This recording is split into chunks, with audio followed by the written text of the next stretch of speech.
Welcome to Off the Console, the hottest new podcast that's all about gaming, tech news, and all things nerdy. And this week we're going to cover the biggest news, Xbox Direct, and a new PlayStation 6 chip, and also, is the Switch 2 killing the Steam Deck? And I'm joined here by James the Brink, and also Gardiner Bryant. How are you guys doing? Doing good, man. It's good to be here. Spicy week, enjoying life. Let's say that. Yes, and as always, you can always check out this podcast on Spotify and Apple Podcasts and all places where podcasts can be found, including, of course, YouTube. So, what have you guys been up to this week? What have we been doing? That's a good question. I'm about to platinum. Be my first PlayStation game to platinum. It is so much fun, and I fought with my stream on this so much. Like, I think it deserved to be a game of the year, and the feedback, you guys got to try it sometime. It's just fun. It's that controller thing we talk about, Gardner. Like, it is, the PS5 controller is just so much more advanced than the Xbox controller. It's not even funny, and it's just a fun game. Working on personal projects and stuff like that. But I want to get back into playing your game, Gardner. Like, I played it once through, like once or twice, like games, but I want to get back into it because Which it was game? fun. Chess Mess? Yeah, Chess Mess. I like Chess Mess quite a bit. I haven't had a chance to work on it very much recently. I've been doing a lot of client stuff. Have you considered making Chinese chess mess? No, I haven't. Oh, All right, so not. Chinese chess is a crazy game. I don't know too much about it, to be honest. That's more my dad's game. Yeah. So there's a lot of I know there's a lot of different roles. Like there's advisors and shit because that's what they had in ancient China. I don't fucking know, man. What have you been playing, Gardner? Well, I haven't been playing much this week. I've been very busy. But I did. This guy named Mukau1452 on the Heavy Element Games Discord server ported Doodlings to Anbernic and ARM handhelds, which is pretty cool. He did it. He just did it for free, in his spare time, I guess. And that's pretty cool. Oh, that's pretty cool. Really cool. Maybe you should show it off in a video. Give him a shout out. I'm gonna try and get it on my this guy, my GPI case 2 or whatever it is. This is a pretty cool little thing. Shout out to what was his username again? Mukau1452. Mukau1452. All right. And as for me, my main ultra-wide monitor has died. Died. And I know I've talked about it a few times on both my personal channels and also this podcast, but it's dead this time. I could not resurrect it. And I mean, it's a couple years old at this point, 7 years old, I think. It was one of the first ultra-wides come out from Samsung. Wow. So now I'm in the market for something else, like an ultra-wide OLED monitor. Hopefully, if I can find one of those for cheap. Do they make ultra wide OLED much? I know I'd Alienware. expect them to be expensive. Alienware makes one, and also Samsung also makes their Odyssey series, but they make a 49-inch super ultra wide. So instead of 21:9, it's 32 or something like that, 32:9 or something like that. I don't know. It's super wide though. It's the length of it's the length of my ultra wide plus the monitor that I had beside it that I'm using now as my main monitor. Okay, I gotta ask this: do you have an ultra wide for games or for productivity? Both. Because I feel like if it's for productivity, you usually want 2 monitors. If it's for games, the one's very seamless, but streaming it sucks balls. Well, so I'm just So I have 2 monitors, an ultra wide and the other one. That was my setup, and now we just have this ultra wide here that doesn't work for some reason. I should probably maybe I could sell it for $100 for scrap. Yeah, let someone else fix it. Maybe. Yeah. I've got 3 4K monitors here, and that's nice. That's really nice. Hey man, have another row of the 4K monitors, and you'll be a stockbroker. Yeah, I don't have another $1,200 to drop on monitors. I don't know if any GPU handle 6 4K monitors. I don't think there's any GPUs with 6 inputs. Yeah. There's probably GPUs with close to 6, maybe 5. I wonder if I could do what I was showing you guys before we get on. I run 2 different GPUs and plug in 6 monitors to 2 different GPUs. Do it that way. Do it that way. Yes. That'd be fun. I bet you Linux could support that. Probably. Linux will do anything as long as someone makes it happen. As long as you spend a couple of months making sure it works. Geez. Yeah. or spend a couple of years begging like Adobe or some shit. I'm not that I'm ever gonna buy it or anything, but like.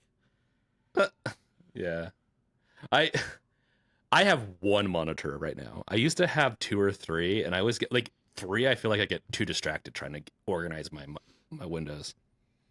But I do miss having a second one. I know a lot of people like swear by virtual desktops, but I have never been able to get into like the virtual desktop vibe. It's why I have 3 monitors, because it's like it's so much easier for me to like orient my brain to like physical workspaces rather than virtual ones. Yeah, like they're cool for like a laptop, but I never find myself using them. I kind of just like leave everything on like one screen, or 2 if I have multiple.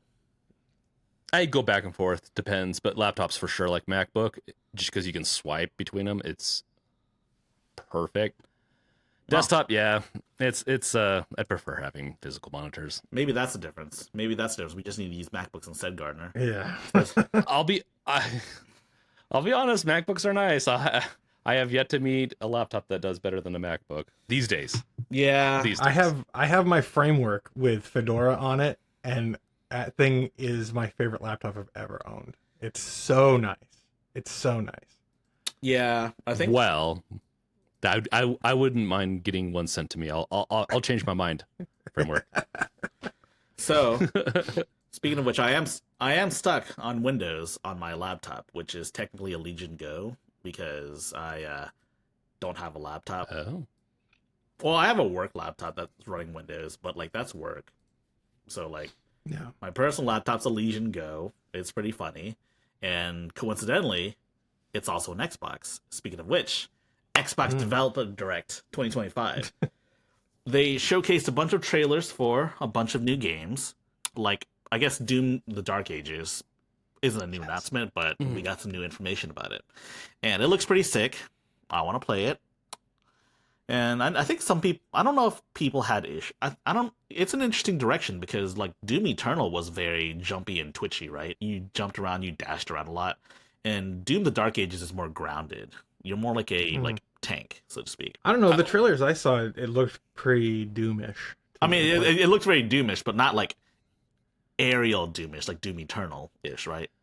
It'll be interesting. Well, I don't think we saw enough. Honestly, I don't think we saw enough. Yeah. I don't think the early days or like the first trailers of Doom Eternal would have convinced me that it would have been so fast-paced. But Doom Eternal was... you get trained while you're doing it, so as you progress, they do a really good job with progression, and so you get used to using the mechanics and everything. And I feel like by the end, you're just an aerial master in that. I wouldn't be shocked though if the Dark Ages is what you're saying, high tech, a little bit more grounded, maybe a little heavier, because that medieval feel to it. I'll say what I will say is like the trailer didn't give me an impression that they were departing from that kind of gameplay. I just didn't see that specifically, the aerial combat stuff. But yeah, I mean, either way, it looks like a cool game. I have 2 concerns about this game though. The first one is, what are they going to do about the music? Because Mick Gordon is not participating as far as I understand it, right? Oh shit, I forgot about that. Yeah. And like Mick Gordon was like the heart and soul of Doom as far as I was concerned. Like I unironically listened to those 2, like Doom's 2016 and Doom Eternal soundtracks. Like I love that music. And then I said I had 2 things. I can't remember the other one. Yeah, I mean everyone recognizes that one theme from Doom Eternal. The dun dun dun dun dun dun dun. Yeah, that one. Dude, I love that. Yeah, dude, it's going to be an interesting. I trust id Tech, so I mean, I have no reason to believe that the music's going to be any worse. It's just a matter of if the composer really has it in them. I think he might have it in him. I have Rip and Tear as in my current playlist I listen to. Yeah. Dude, everyone knows that song. It's like that one. It's like that other song. I don't know. Every game, every like really good game has that one song that everyone just knows, even if they haven't played the game. Is that The Only Thing They Fear Is You? Yeah. Oh, dude. The Only Thing They Fear Is You is like literally one of the best songs ever written, in my opinion. It's so good. Yes, and Doom: The Dark Ages was one of the highlights. Then there's also a couple of other games. There's a South of Midnight. It looks pretty cool. I mean, I love the art style of it. I think it's gonna be a really fun game. I'm a little worried that it's gonna be like kind of boxed in with the way that they're doing some of the Bayou stuff, but it looks fun. I really like the idea of this. If the combat's fun, then it'll probably be a fun game to play. Yeah, it'll be interesting to see how it goes. Like, it looks good on paper, like on trailer, but I want more, because what I've saw was good, but I need more diversity. And that's one of the problems with some games, is they just feel the same throughout the whole game, and I need it to be a little bit unique in different areas. I'm sure we'll see more of that when the game actually comes out, because like I'm sure they don't want to reveal all of their secrets. Like, how we were talking about how Doom: The Dark Ages looks kind of grounded, and they're probably just not revealing all their secrets. Oh, agreed. I'm not saying. I know what Doom games are like, and they're gonna make it pretty diverse. Like, they'll probably have hell and all that. That's kind of what I'm talking about. With South of Midnight, they don't need to reveal everything. I'm just saying, like, I'll need to see more to get more excited, because I've got my hopes up too much about games like that are similar.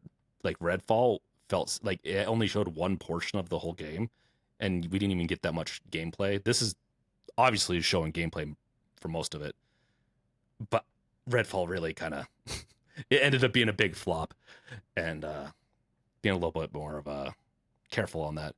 Expedition 33 though, is it Claire Obscure? Like, it looks really good, and it also looks like it could end up being like, if the environments are too samey, like it could also have that type of problem too, where it gets very mundane halfway through because not enough stuff's changing or unique or captivating.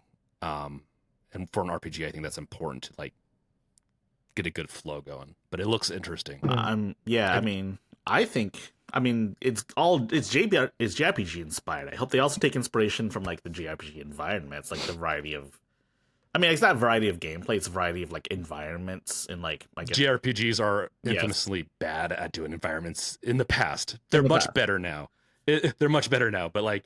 Yeah, they were really depends. The really good JRPGs are pretty good at like variety.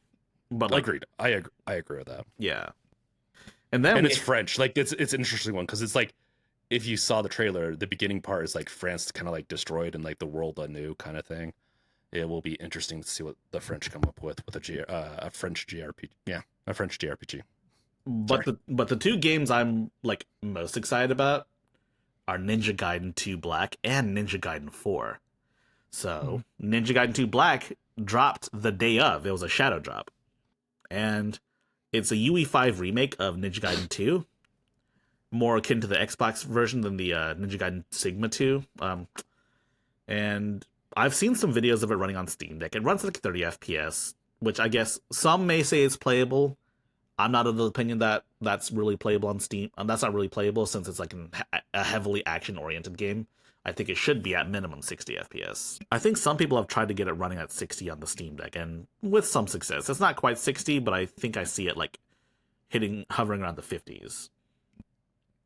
I think for me, 40 or like 45 is like the minimum for frame rate.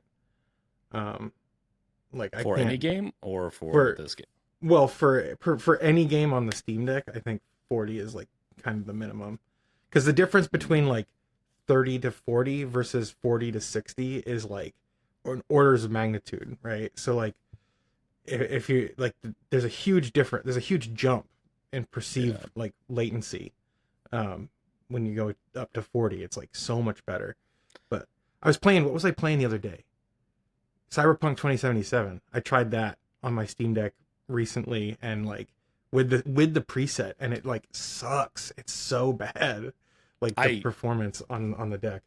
I've always struggled to have, like, I've never recommended Cyberpunk on the deck, even though some people have played it and like are fine with it. And yeah, it's just for me, it's got to be consistent. If it's 30, that's great, but it cannot dip in below 30 for like 95% of the time. It's 95% of the time or up needs to be 30 frames. Even jumping between like 30 and 40, or anytime you have big jumps in your performance can cause a lot of pain and suffering.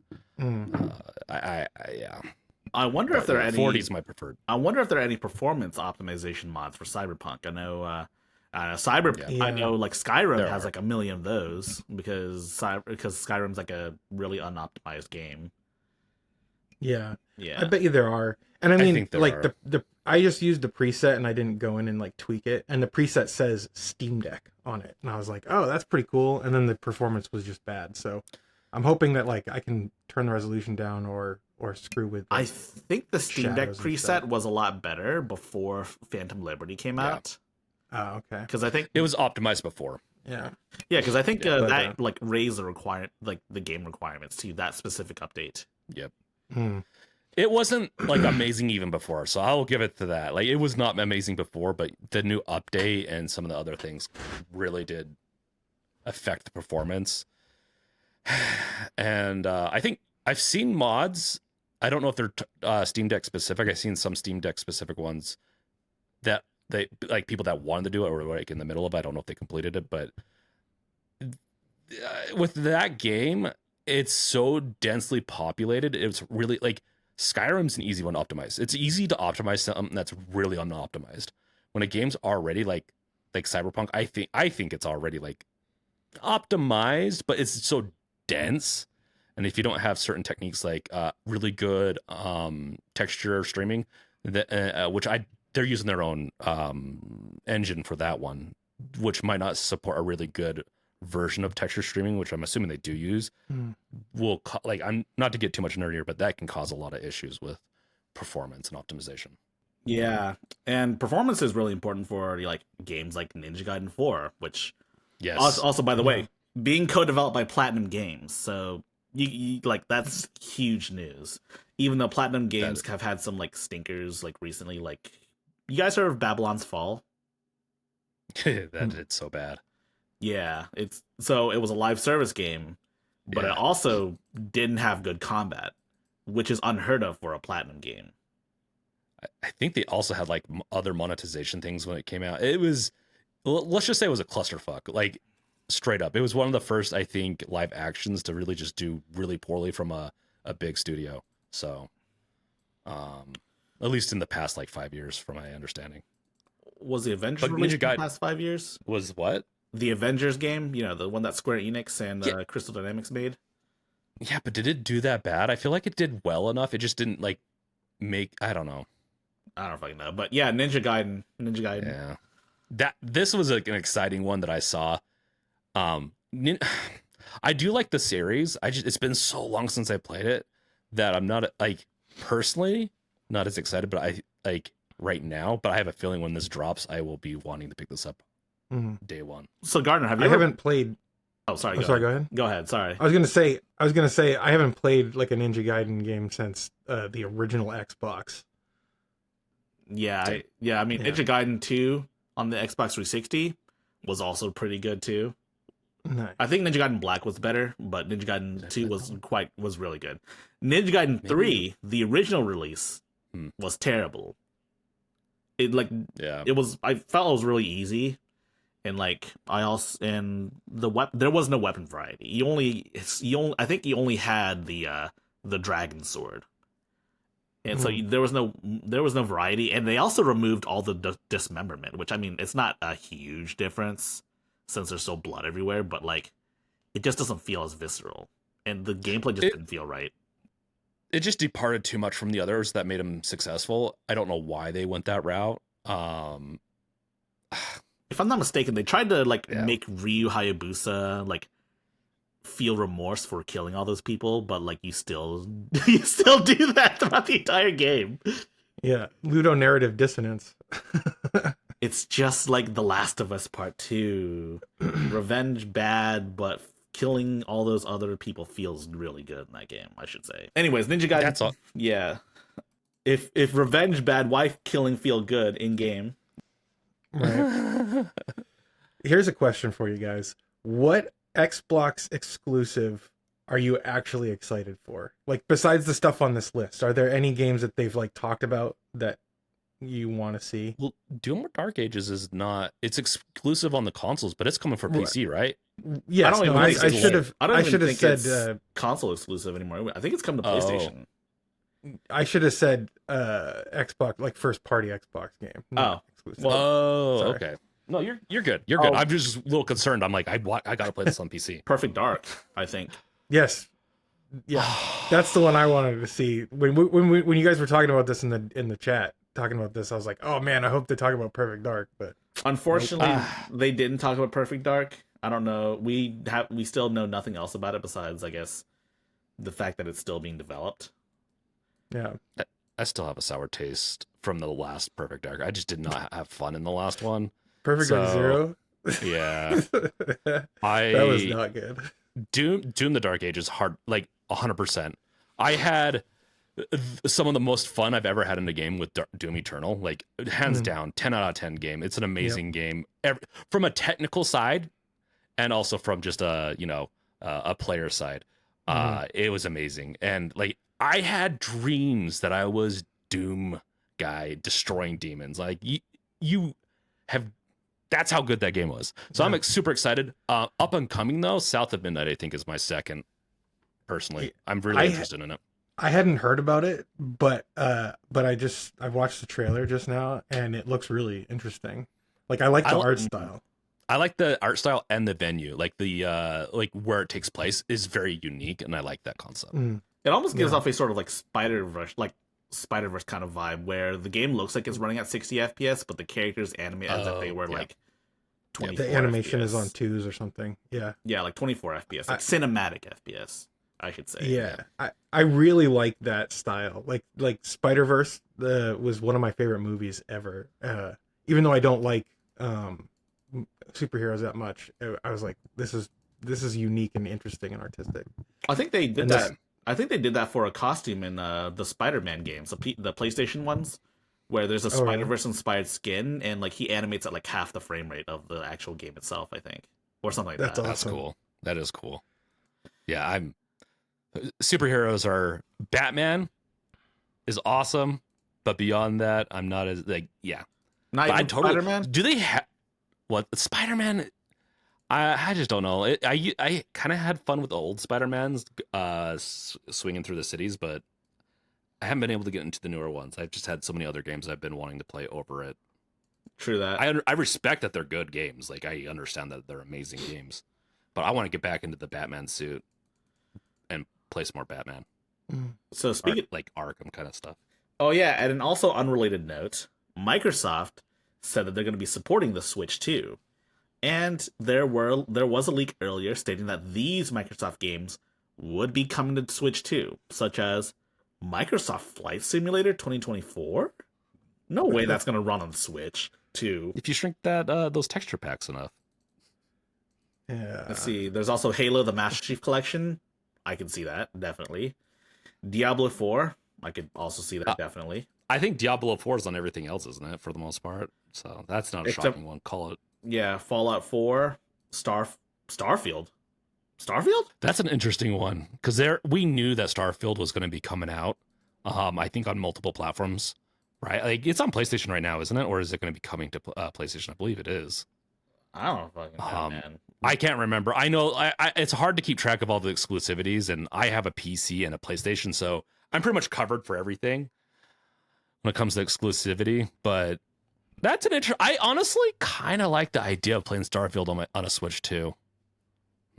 I mean, I would be surprised if they optimized Starfield because, like, remember how dog shit it ran on the Steam Deck? Yeah, but once you get into optimizations for Switch and have the tooling that they have, like, it's a different game.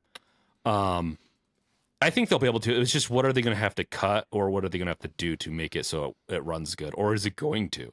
Same with Fallout 4. They're similar engines, but they're different generations of the same engine, from my understanding, Fallout 4 and Starfield.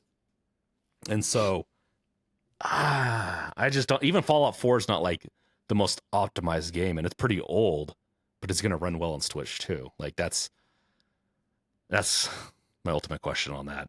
And also a Call of Duty game. The link didn't specify which one, if it was going to be Black Ops 6 or like a new one, or like maybe a Switch specific version or Warzone or whatever. I don't know, but a Call of Duty game. They're going to milk it. It's going to be probably the newest one right now, and then the next one. Like, honestly, what this tells me is that Xbox has their new handheld. It's coming out this year. It's the Xbox Switch 2. Damn, I can't believe the Switch 2 was also an Xbox this whole time. Dude, that'd be funny if they released like exclusives for the Switch 2 also. Dude, I would be down for that weird timeline. I'm not gonna lie, it would be hilarious. Yeah, Microsoft stealth drops their acquisition of Nintendo. Dude. And you turn on the Switch 2, and it goes with an Xbox logo. Hey, you know what? I'm down for it. You know how many people would be like Nintendo fanboys? Nintendo fanboys could be pretty toxic too. Well, you know what would happen if Microsoft bought Nintendo, right? You know what would happen? What would happen? They'd somehow manage to completely fuck up Mario, Zelda, and every other exclusive Nintendo game. Like, they would just completely fuck them up. They'd re-release Mario Odyssey 8 times over the next 10 years. Or I'm here for it. And then they'd release some Mario DLC or some Zelda DLC where he's clad in like green armor, because all their major franchises have green armor guys. Or hear me out. What if Nintendo's like good luck juice rubbed off on Microsoft, and like they started making like super compelling exclusives again? I'm here for it. I think a golden age would occur. Like we'd be getting Doom guy meets Mario crossovers, and I'm here for it. Meets Master Chief too. I'm more for a Doom guy and Mario. Well, dude, like think about it. Like then all three of like the major like green characters would be owned by Microsoft. You have Doom guy, you have Master Chief, and Link and Luigi. And Luigi, right? That's yeah. Hey, I'd be down for a green version game where you get to have all four player co-op. Dude, I'm down for that. They're gonna call it. You're just making me want this. Nah, dude. They're gonna call it Green Day. Green Day. Day. Oh God. They're gonna have exclusive music from Green Day. Dude, family-friendly Green Day music doesn't sound right. I don't know what it is, man. Radio edits. To be fair, yeah, I'm not down for that. It sounds more fun on paper. Well, I'm curious though, like for the Switch 2, Microsoft's going to be really like, we have a taste of what they're going to release for Switch 2, but I have a feeling they're going to release as much as they can, because their acquisition party that they had a few years ago really put them into like a red on some of their in their gaming section of the company, and so they're trying to make it back up, because I think their subscriptions just aren't picking up as much as they want to, and that's just the natural trend of subscription-based stuff. Not even including what's on here, what Xbox or controlled franchise would you want to see on the Switch 2? Or what's the most exciting thing that you could think of, or out of this list, which one? I'm kind of curious what you guys would pick. Well, I think dude, I would be here for like Gears of War, like new Gears of War or remastered Gears of War. I love that franchise. That would be a good one on the Switch. Yeah, actually. They could bring the new one that they're developing. I think it's a E-Day, I think it was. Also, on the note of Gears of War, I hated when they renamed Gears of War to just Gears. It was the worst decision ever. Yeah.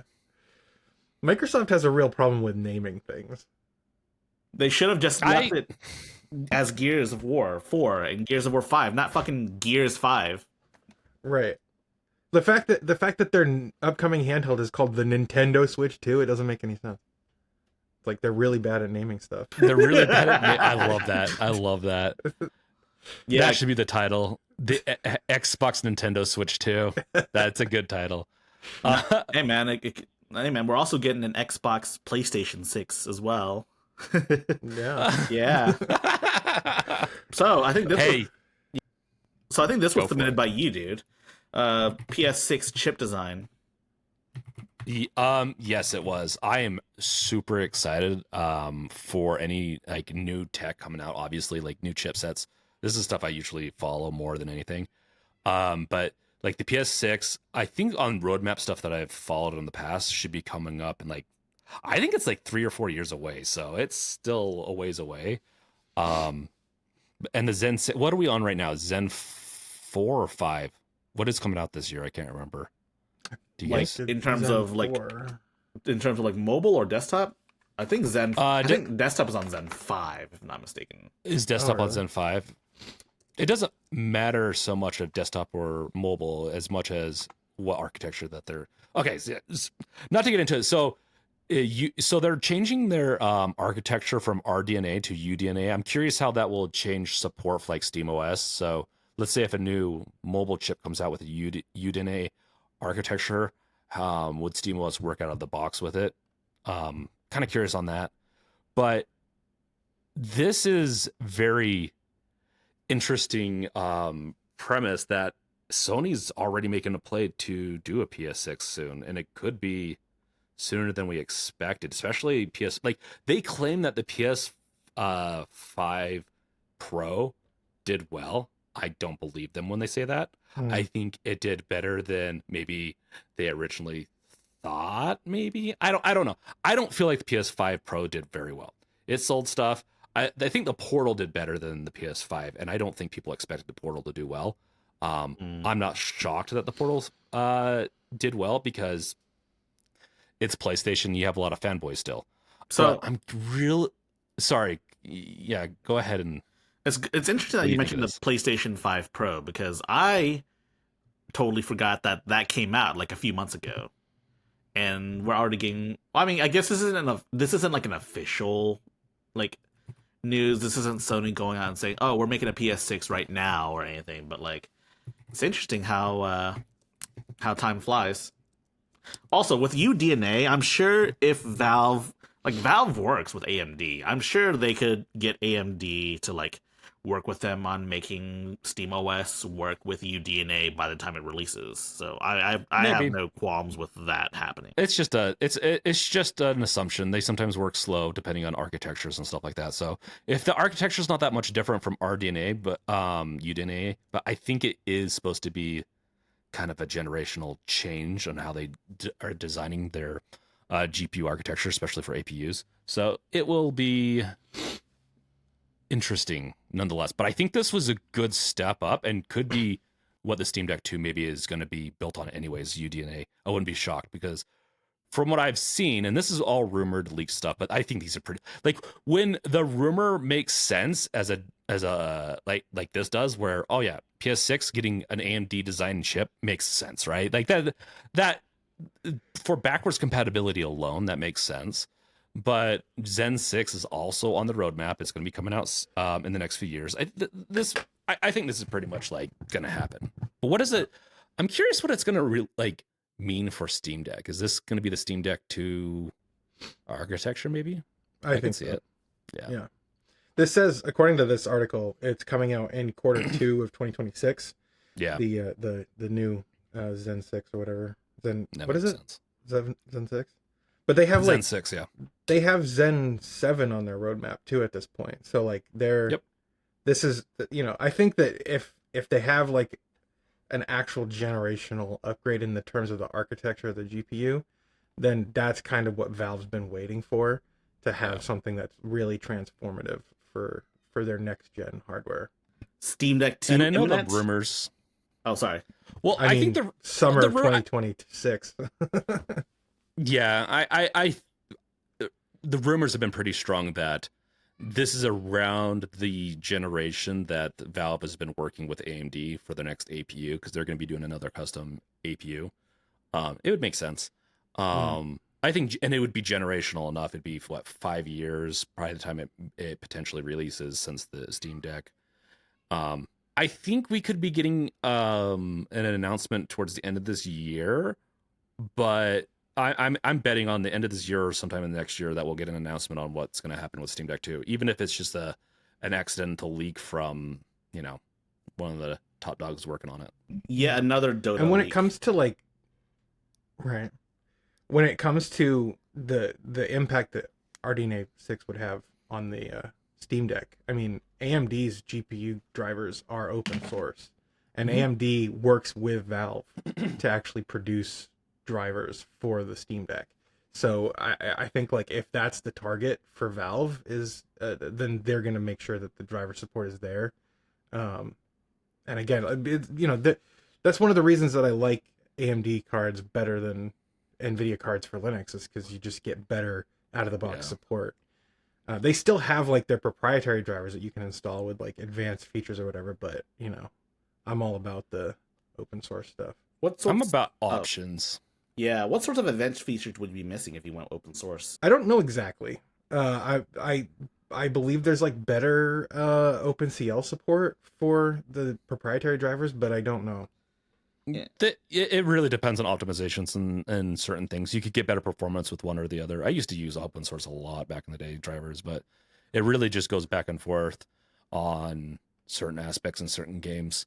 Like FSR is, I believe, open sourced already, so like it's with the open source drivers, right? I haven't used the AMD open source drivers in a while, but FSR works on it, right? I mean, isn't the Steam Deck entirely run by like the open source drivers? I think the Mesa drivers. Yeah. Is it okay? Then yeah. I haven't looked into it deep, and so in a while, but I'm not saying that UDNA is not going to work with this. By the way, I'm just saying it might not work out the box. Meaning when Zen 6 drops next year and we have our beta of the SteamOS coming out this year, I don't know if it's going to work. Just like if, let's say, Ally 4 comes out next year and they have the new Zen 6 architecture on it, like would it work or not? I'm not sure. Like without additional updates, like maybe Bazai would work fine. That's my kind of my point. This will be interesting to see that. Yeah, it'll be supported eventually. 100%. I don't doubt that. So, which madman's gonna try running SteamOS on the Switch 2? And is the Switch 2 gonna be the Steam Deck killer? So, this article that Steam Deck HQ put out noticed one thing in particular, that the week of the Switch 2's announcement, the Steam Deck's like sales dropped down from like being top 3 to being 47th place. It's a massive jump, and I understand. And they do mention that it probably wasn't just the Steam Deck 2 being announced. It was probably the fact that it's January, holidays. We just spent like thousands of dollars on gifts or whatever for our relatives, family, and friends, all that stuff, right? Except that it was a glitch with their reporting system, and just so happened to coincide with the announcement of the Switch 2. Wait, really? So is it back up? Yeah, if you go check it out right now, I think it's at number 4. Oh. I would definitely expect a drop, but I would not expect a 47th place drop. No. If you Gaming on Linux reported on this too, and they had an update to the story because they emailed Valve about it, and then Valve fixed it. Oh shit! Well, yeah. Someone should contact Noah from Steam Deck HQ to tell. Actually, no, he didn't even write this one. It was Solomon Thompson. We should tell him to update the article. In fact, hopefully Noah watches our podcast because he was a part of it earlier. I actually covered this story in my video that went up on Friday, and as I was getting ready to post the video, I went and checked the story again, and I was like, oh yeah, there's an update. Oh, because I also covered it on Friday and I didn't see the update. Yeah, but hey, it makes for a nice narrative. The Switch 2 was killing the Steam Deck, so now Valve has to get off their ass and make a Steam Deck 2. The Steam Deck's never going to outsell the Switch. Of course not. Switch 2, it could happen later down the road, but in the next few years, don't plan on the Steam Deck outselling the Switch. No. But that's I think that's the wrong way to look at it. I think just what numbers are already pushing is already an amazing thing. And generations down, let's say in 10 years, it could. We don't know what's going to happen later down the road. Well, like I said in my video, if those numbers were true, if it went from number 3 to 47th, then think about the impact that that the Steam Deck would have had to have in order for that to be true when the Switch 2 was announced, right? Like if there are so many people buying the Switch 2, or so many people who would buy the Switch 2 were buying the Steam Deck instead, and then the Switch 2 gets announced and like then the sales drop dramatically, that would have been like extreme mainstream penetration for the Steam Deck. But these numbers aren't true, so well, it's probably... I was actually, when I saw this news story, I literally was like, wow, that's really cool, because I thought like, man, like the Steam Deck must be so popular with normal people who aren't Linux gamers, who aren't enthusiasts about this, you know? But then it turned out to be false. Well, the Steam Deck is actually pretty popular. It is, yeah. Everyone I have talked to, and this is anecdotal, and a lot of people that are not gamers at all know about the Steam Deck, and they ask about the Steam Deck. Mm-hmm. And they're like, I'm thinking about getting it for my sister, or this or that. And a lot of content creators, even rich ones, play a ton on the Steam Deck. And so instead of opting for like more expensive options or more expensive computers or laptops on the go, a lot of them will play Steam Decks on the go. So Steam Deck is already, I think, a very, I'm going to say like name. It's a household name at this point, and it's going to continue to grow. And I do think it's got Xbox and PlayStation a little worried, just a little, just because, and if they honestly, if Valve really put a little bit of money into marketing like Steam OS and Steam, they could say it's generational. You don't have to worry about games being like, you buy a game on Steam Deck, it will most likely play on Steam Deck too, unless they change it to ARM architecture. But little asterisk at the bottom, I guess. Well, I mean, High Tech, when you went to transition to this story, you said who's going to be the madman who runs SteamOS on the Switch too. But like when that, I think that it's an inevitability that the Switch or that the Steam Deck is going to have an ARM version or something, because we know Deckard is running on an ARM CPU, and so SteamOS is going to be on Deckard. Therefore, there will be an ARM build of SteamOS at some point. So it's not that far out of the realm of possibility to see it come to this to a hacked Switch 2. I would be down to try that. Yeah, I mean, in 2 years I think it will happen. Like I think within 2 years you're going to have SteamOS or a SteamOS iterated version on the Switch too. I think that the biggest kicker is that it's NVIDIA. So the ARM part of course needs to come into play, and then how good will the drivers, or how custom do the drivers have to be to support their APU architecture? I don't know if it's is it still based on is it like a evolution of like the Tegra GPU? Yes, it's a Tegra. Yeah, that's what the leaks suggest. So I mean, there are Tegra GPU drivers, so how much do those have to evolve for the Switch 2? That's a good question, because I bet you DLSS is going to be baked hard into this new one. Yeah, absolutely. If you did, I don't know if we've gone over the specs for the Switch 2 before, but like if the specs are to be believed that are rumored, which I think are pretty strong rumors, like they're going to need some assistance, because it's a pretty weak device actually. Yeah.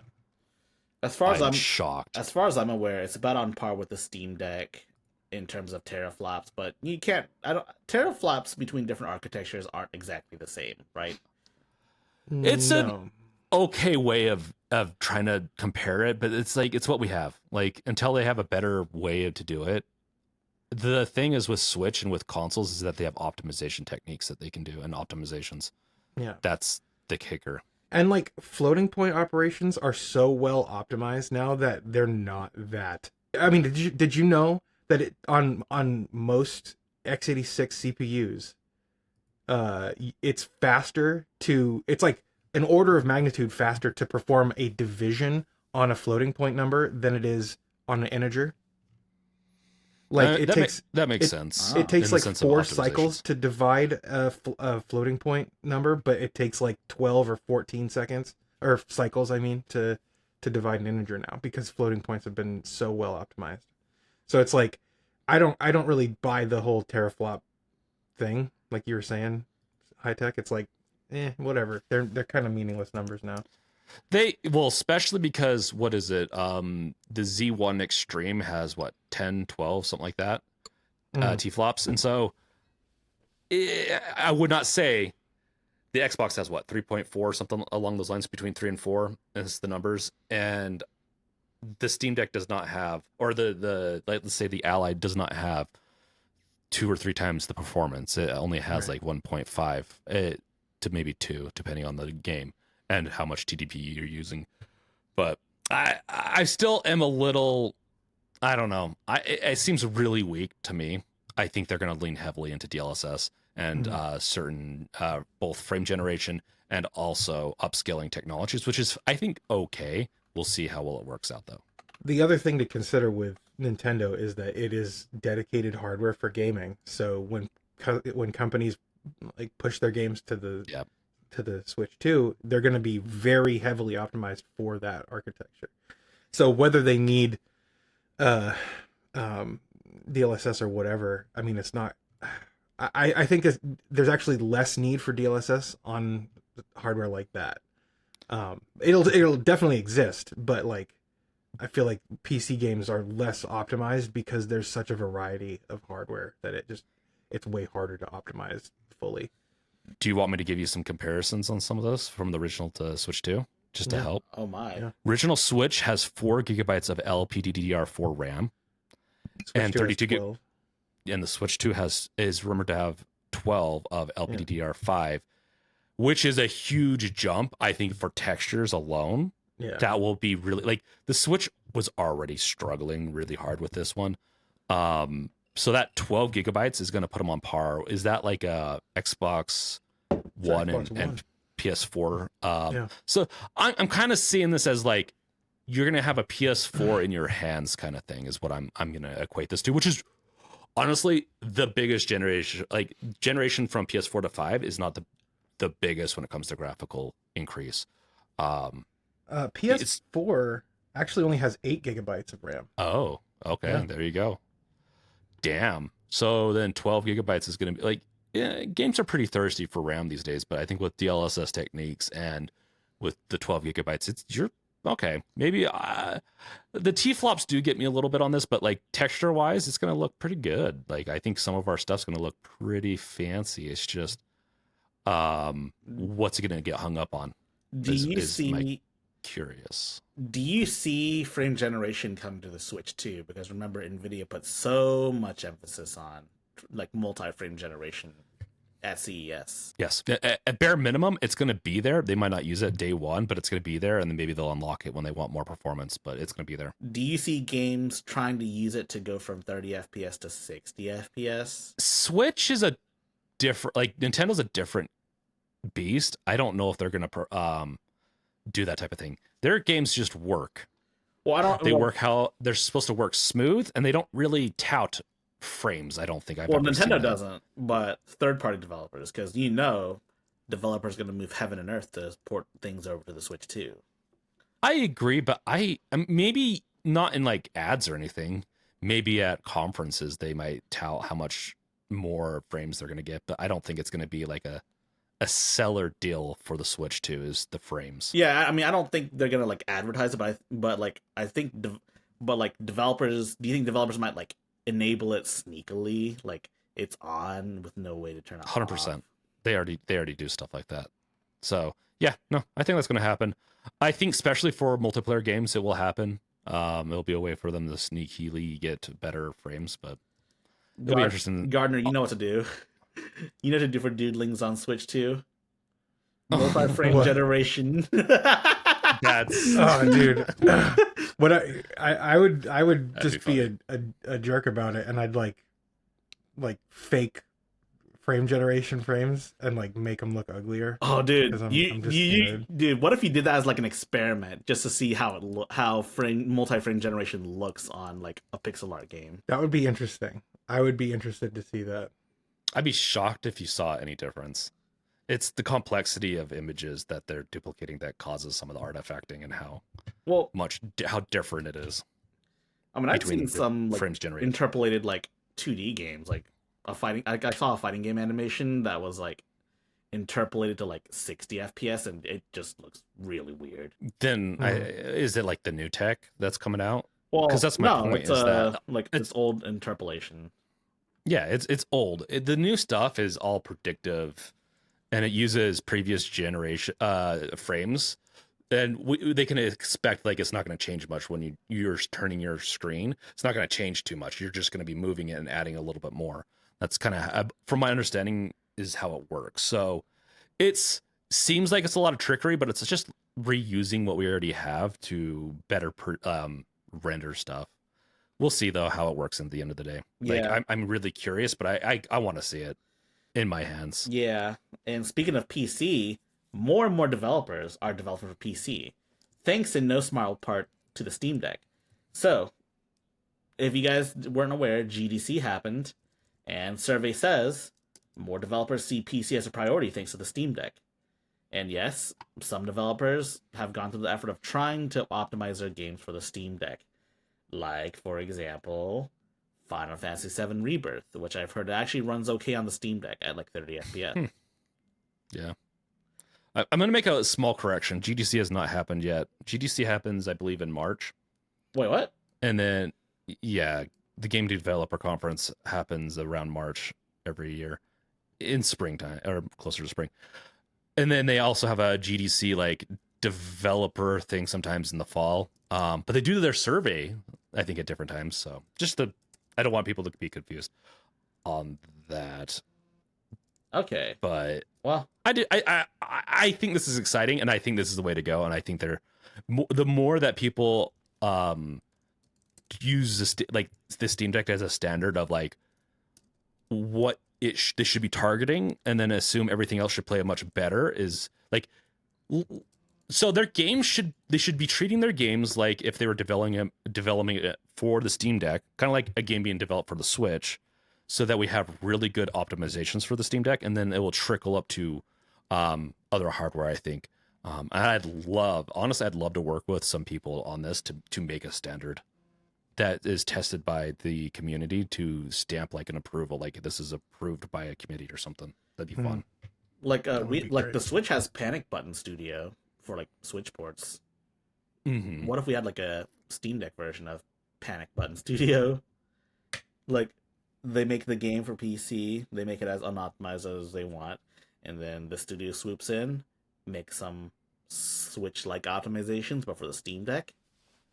And I mean, Valve supports the has the ability to like distribute. If I'm not mistaken, they have like a depot feature for the Steam Deck where you can mark specific update depots as for Steam Deck. So like if your device registers as a Steam Deck, either like actually as a Steam Deck or like faking it via some means, you can download specific. The example they gave was like lower resolution assets for the Steam Deck. Well, 100%, and they can generate those on their build depending on how they have their build set up, and so when they're making builds, they can generate smaller textures, packs, and stuff. I'm curious. Here's another thing. We talked about AI before getting into this whole thing. AI would be amazing at recognizing certain aspects that'd be the best to optimize by just analyzing a code base for this type of stuff. If you trained it well enough, which I don't think would be that hard, that could be another way to go too.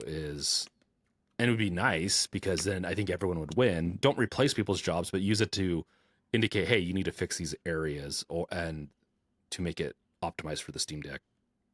Be another fun project. So we know that AI is good for upscaling, but could it also be used to downscale effectively? I mean, you can do it by hand already, but so AI. So it's so misleading to call any of this stuff AI. It's really machine learning mixed in with a couple other techniques. But yeah, of course you could downscale easy. Like downscaling, I don't even think requires AI to do it. Like maybe to get it so that it's a little bit better looking, yeah, but you can downscale images. It really, they take a let's say it's a texture is like developed for 4K. To downscale that, it doesn't take much. What could come of that could be. I'm not going to get into the technology stuff on this, but it can artifact small lines and stuff like that. But it's definitely doable. I want to use it. I'd want to use it for like knowing what they could optimize, not to necessarily optimize the build. Okay. Right now. Oh, Gardiner hasn't. Gardner, what are your thoughts on this? I know you've been a little quiet. Yeah, I mean, I think that it makes sense, like having developers like port their games and optimize them for the Steam Deck. The fact that I don't know, they've like we've seen it, right? We've seen like developers doing that, so it's pretty cool that I don't know. I'm word salading right now. I don't have a lot to say. I mean, it makes a lot of sense to me, and I think that we'll see more of it going forward, right? With Steam Deck and other like SteamOS powered devices hitting the market pretty soon. That's fair. Yeah. And so the survey also revealed a couple of other things too. First and foremost, that some developers see the Steam Deck as its own platform, so to speak. What I mean by that is that they check the other option and they write down Steam Deck instead of selecting PC. Which, I mean, it is a PC, but I can kind of see why they consider it a separate thing. Let's see what else. Game Pass gets more. I mean, I think. Sorry, go ahead. I think that it is a separate platform. Like honestly, because Valve will like up and down swear that it's a PC, and it is, right? But the fact is, there has never been a PC, like a single piece of PC hardware that has been this popular and this ubiquitous since the frickin' Tandy, right? Like, I can't think of another PC that's been like this, and it's also running a non-Windows operating system, which those two things combined makes it somewhat of a different beast. Like, it's compatible with Windows software, but it's not like perfectly compatible. And game developers can go in and support it like it's a console. And it actually, if they make their game clients, if they target their game clients to Proton and improve their Windows clients, then it helps the entire PC their entire player base, right? Which I think that's really cool. So yeah, it's neat that they're considering it somewhat of a different platform. I just targeting the APIs properly for the drivers and everything, and if they're using game engines, they should already be doing that. It's the custom game engines that might be like screwing up some of the ways that they implement APIs to be to render on the GPUs and stuff like that. So at the end of the day, you're right. Like it's going to help. If they make it better for Windows, it will make it better for Steam Deck if they're using the APIs properly and optimizing properly. I want to point out one thing with this survey. It's hilarious, and it's from GDC. The image, if you go to there, Linus is apparently a platform. Like, they're developing for Linus. Is it like Linus Tech Tips coming out with something? What? I know it's supposed to say Linux, but it's a it's a typo. It's got to be. Yeah, they're developing for Linus. 12% like are going to be developing games for Linus. That's funny. So also, let's see what else did this article say? It also says that Xbox Game Pass gets more focus than PlayStation Plus does. Honestly, I forgot that PlayStation Plus like has like higher tier versions that are basically just Game Pass as well. I forgot that was a thing. It's so silly that they have 3 different passes. They should just have like 2 and simplify it. Yeah, they should just one for playing multiplayer games, and the other one for getting free shit and playing online and doing all that stuff. Which, by the way, the Steam Deck has free online play, so you don't need to pay for anything like monthly, which is great. Yeah, that's through matchmaking servers and some other stuff, but the actual servers are still supported by the game developers, right? I don't think PlayStation or Xbox runs their own servers for the games themselves. It's just for trophies and some other aspects, which is honestly a little bit of a it's a little bit of a scam, I think, on the consoles to play multiplayer. But yeah, I mean, Steam's doing great. They're making billions of dollars, so and I think it further proves that they know what they're doing. Yeah, and we have free online play too. That's on. I mean, shit, man. Part of the reason why I don't really play a lot of consoles anymore because I like my multiplayer games, but I also like not paying monthly for multiplayer. So, yeah, I mean, it sounds like I'm just being a cheapskate, which I am, but that's okay. yeah, Like, it's okay. Like for me, I'll forget. I'll pay for those services. I'll forget, and then I'm like, cool. I paid for all those stuff I don't use. Yeah, I hate it. If PlayStation didn't have like such good first party titles every once in a while, which they're really failing on the PS5, and like their controller is my favorite controller right now. don't call it being a cheapskate. Yeah. Call it being fiscally responsible. See, it sounds a lot better yeah. when you put it that way. See what else? Let's see what else they said. Yeah. Developers are more wary about generative AI this year, especially younger ones. According to the GDC survey, 30% of responding developers believe that generative AI is having a negative impact on the games industry, 12% higher than what was reported last year. 52% of respondents say that they work for companies that use Gen AI, but only 36 state that they personally utilize it. So AI it should be right now framed for probably the next 20 years. And this is for C-level execs that watch us. It should be framed as a helper tool. You should not be getting rid of developers or anyone. You should be allowing them to have tools to help support them, not replace them, or even making sure they don't use the tool to replace, let's say, dialogue. You're not going to get good dialogue. You want it to be a support and like maybe like especially for content stuff. Like for my game, I use it to spitball stuff with someone because it's only me and another guy, and so I spitball with it, ideas and stuff. Or if I'm stuck on something, it will help me.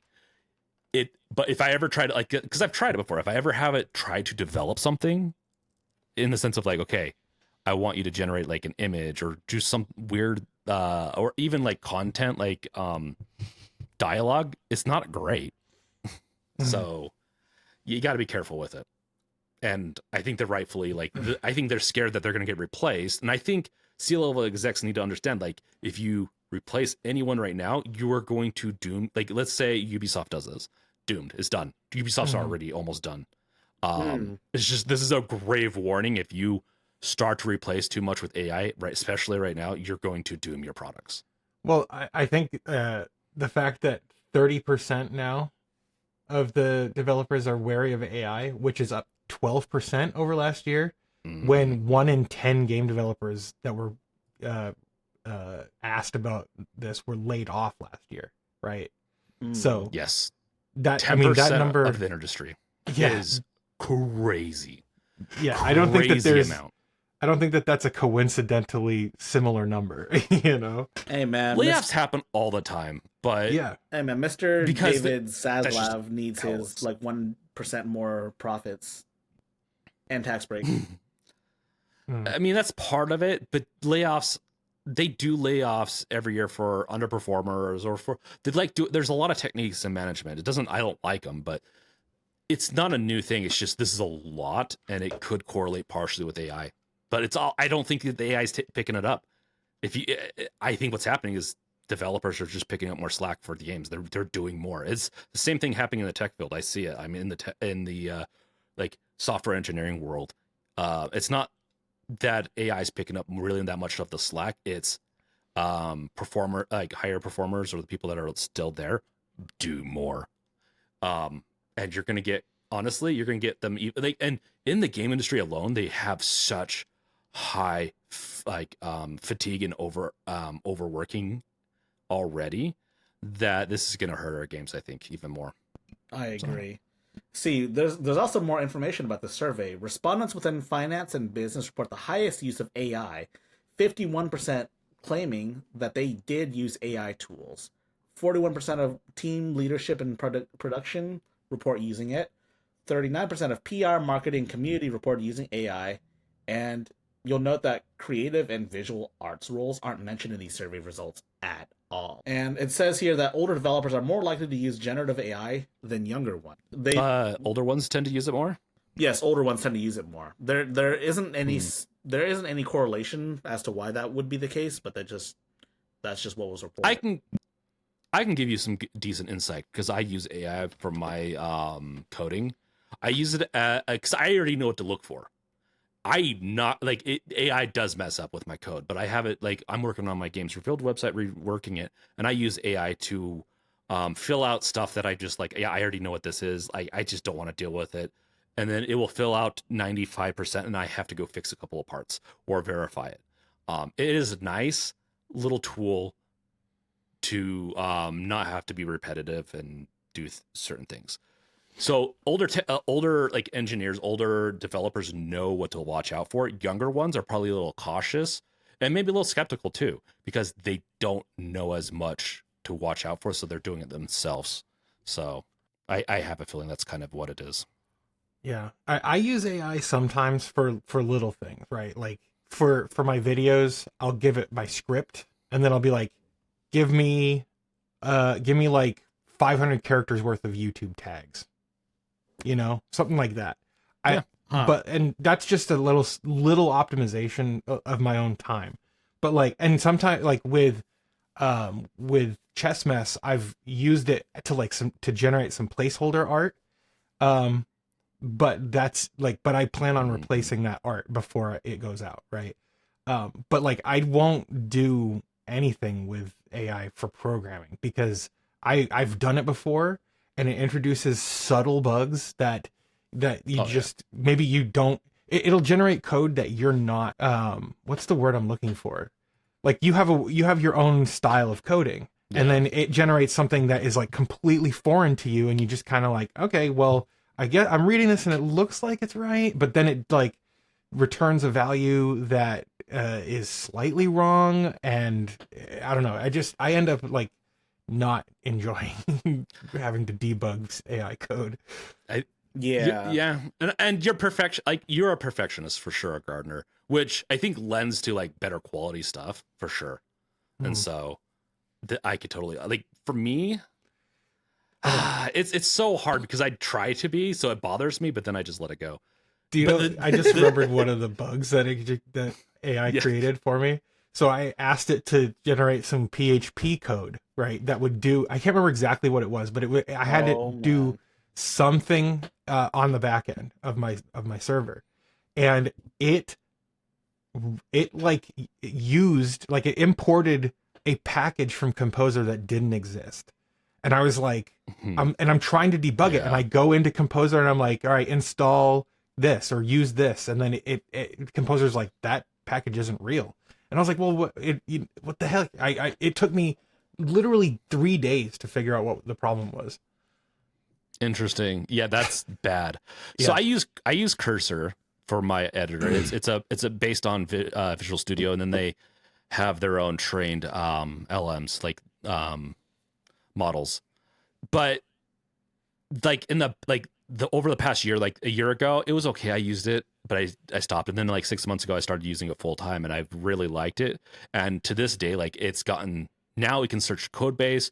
You can have it if you can even train your own version of it to match your coding style, which is nice, but it will not be perfect, and it will introduce those things if you're not paying attention. So once again, like I kind of have it write things, and then I do an overview.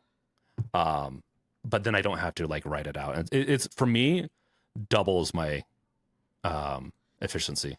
It'd be a fun little experiment to see if you could, I don't know, document this on YouTube, but like try to code a specific type of game from scratch, almost entirely in AI, except for like maybe a few tweaks here and there to make it actually function like as expected. Could be an they do that already. Doom has multiple new levels now because they have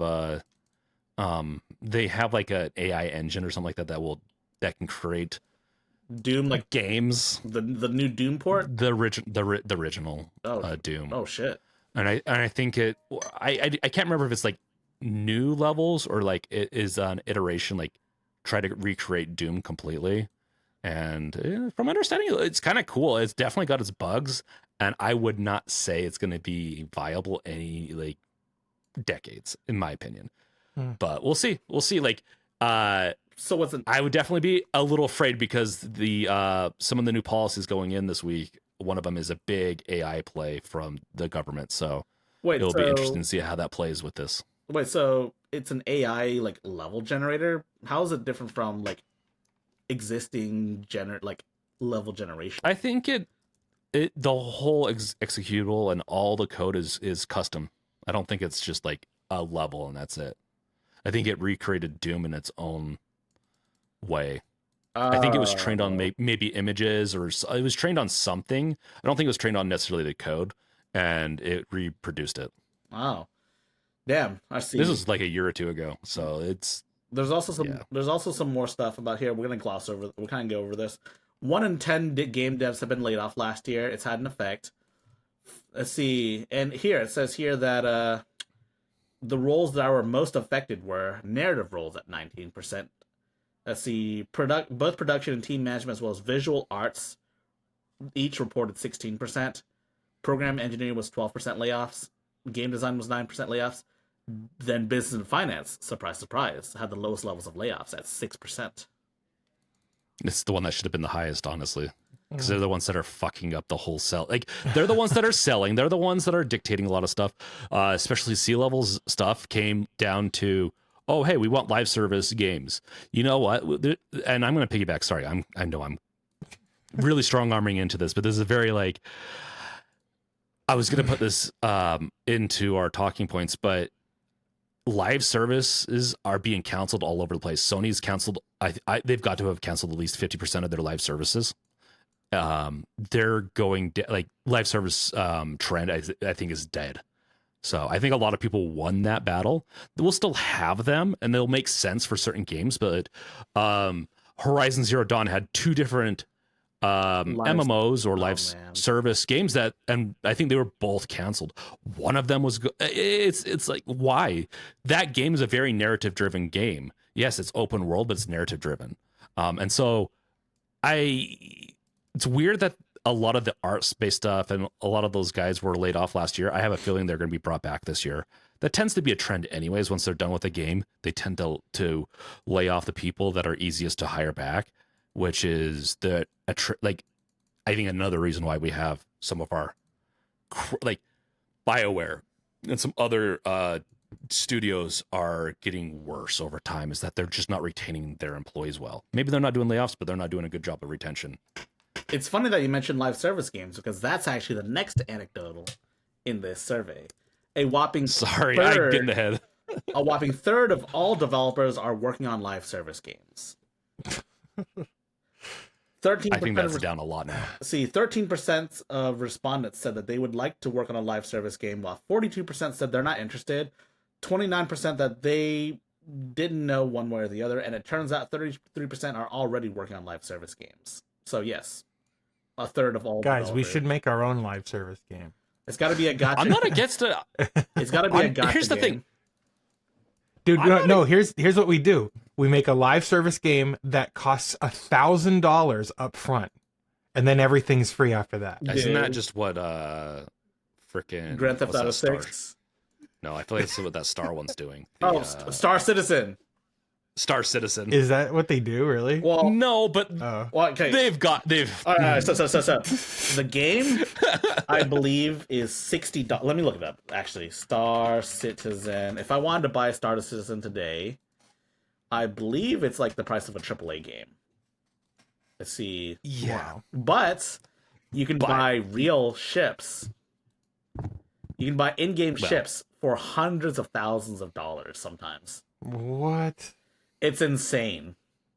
It's a little different, but ridiculous.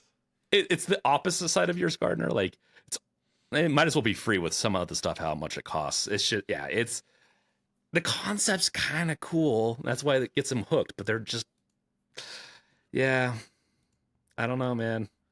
I'm not against live service games per se, if it makes sense, but doing a directive to say, we're only going to be doing live service for our top, let's say studios, or like that's going to be our main priority is bad. Let it be a case by case. Let the game developers create a concept and sell it to you. And if it makes sense, do it. Yeah. Don't inject it into the game. I mean, Star Citizen is like directed by the guy behind Wing Commander, Chris Roberts, I believe. Yeah. And he's proven himself to be a complete madman. Because I've seen gameplay of it. It looks super duper like interesting. It's super like immersive. It's like if EVE Online were like an FPS sort of like game. Like you've heard the stories of Eve Online, right? Yeah. Like imagine that. No, that's what they were trying to go for. I think there's two different versions of the game, isn't there? Like one's more space battles, and then the other one's a first-person version. I mean, they got Mark Hamill, I believe, and some other people to do trailers and stuff for that game. It's a game. Well, I mean, both parts of those games, I believe, are like the same game. Like you can like go in first person and then hold E or whatever to pilot a vehicle. There's also I think originally they were going to sell as two different ones, kind of. I don't know. Like it was a weird thing. Well, there was it way back well, I think what you're thinking of is Squadron 42, which is like the single player campaign.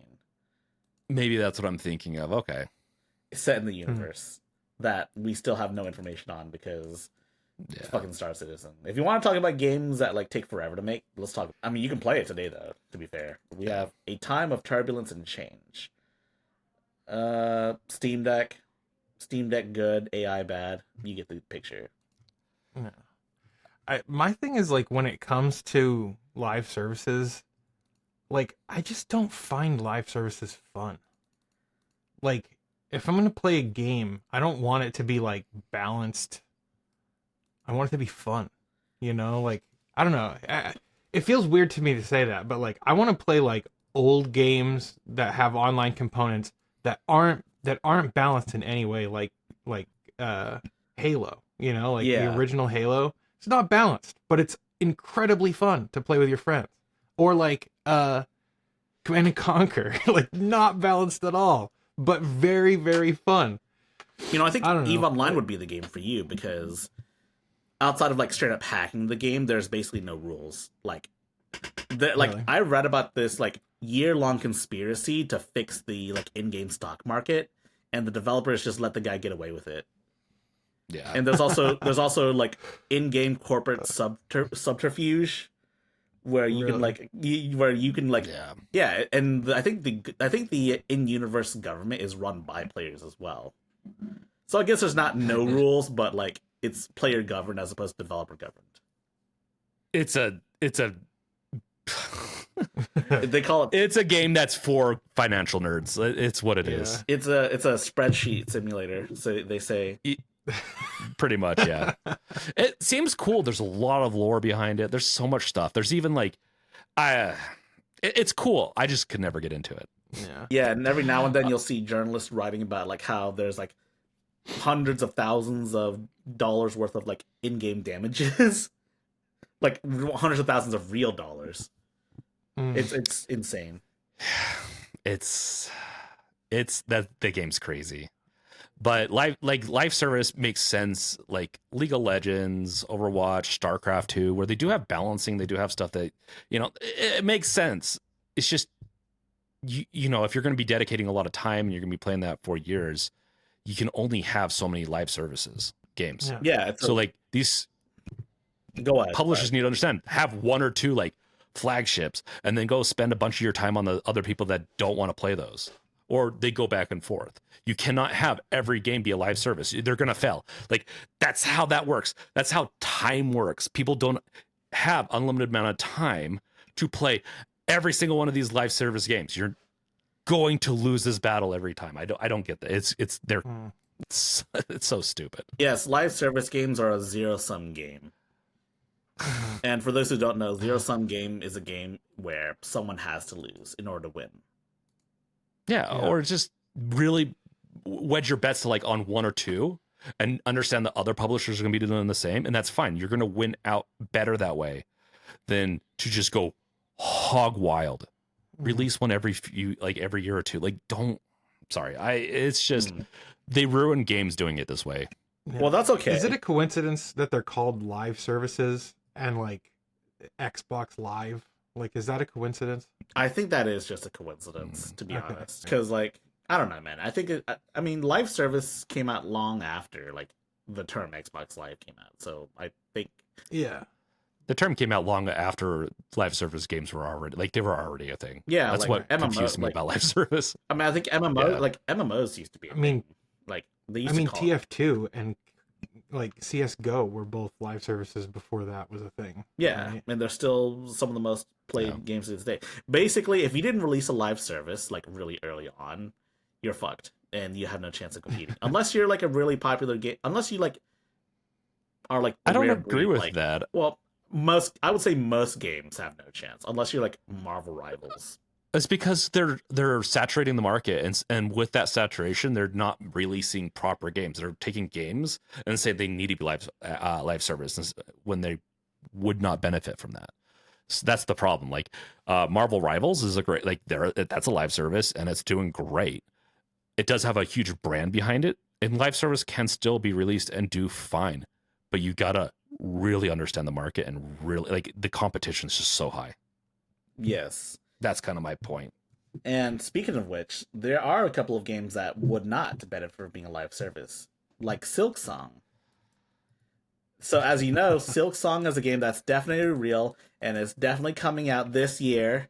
And I'm not just coping, and neither is the rest of r/Silksong.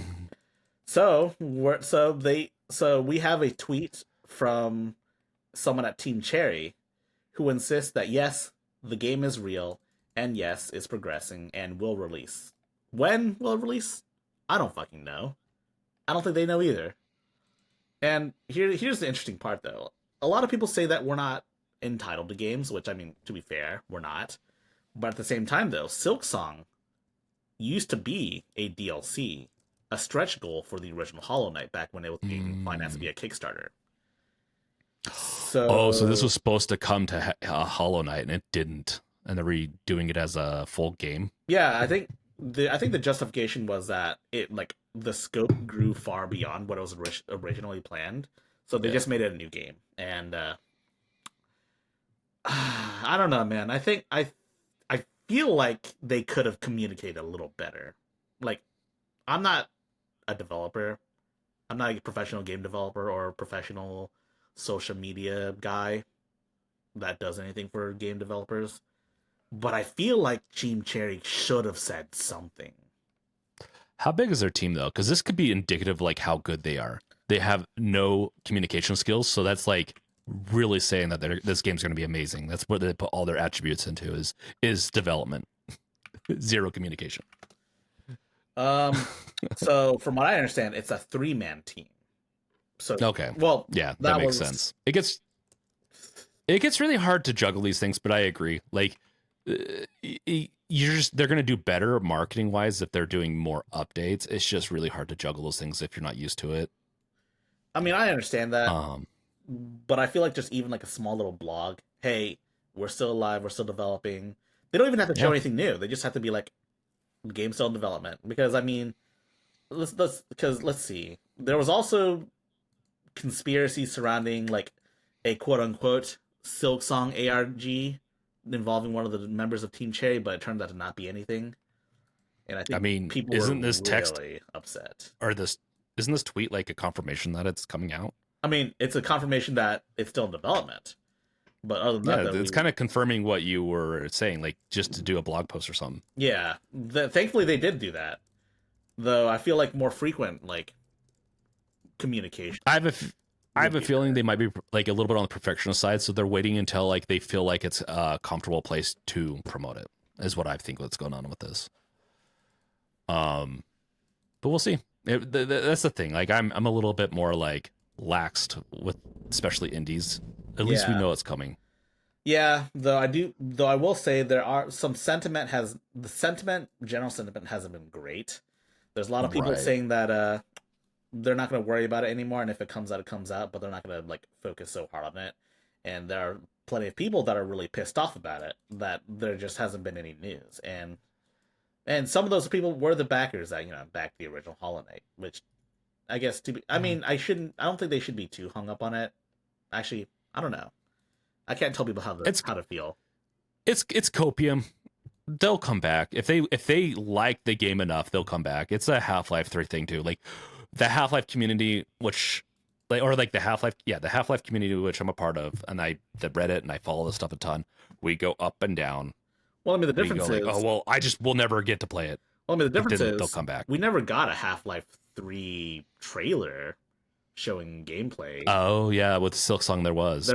And also scope creep, which is a bastard when it comes to like game development. And if you've ever developed anything, like even videos, high tech, I don't know if you've had videos that you've made where you're like, okay, the scope creep on this just went out of control and now it's like freaking an hour long. I've had it with every project I've ever done, I feel like, and without a good project manager to scope it down, you could keep on doing this. And so if they create a new, like, I think what they should do is soon release a trailer and then also say anyone that backed and us previously will get a discount. It'll be interesting to see if Silksong comes out. There's a lot of Metroidvanias. Ender Magnolia just hit 1.0 recently, and I'm going to be playing that real soon because you guys ever play Ender Lilies? No. It's a Metroidvania. It's really good. It's like one of the first games I 100% on my Steam Deck, and it's nice. It's real nice. Y'all should play it if you're into Metroidvanias. I still need to play the last Metroid game that came out, and Castlevania. Yeah. Speaking of Extremely OK Games. Are you familiar with that studio? They made Celeste. Oh, they did? Oh.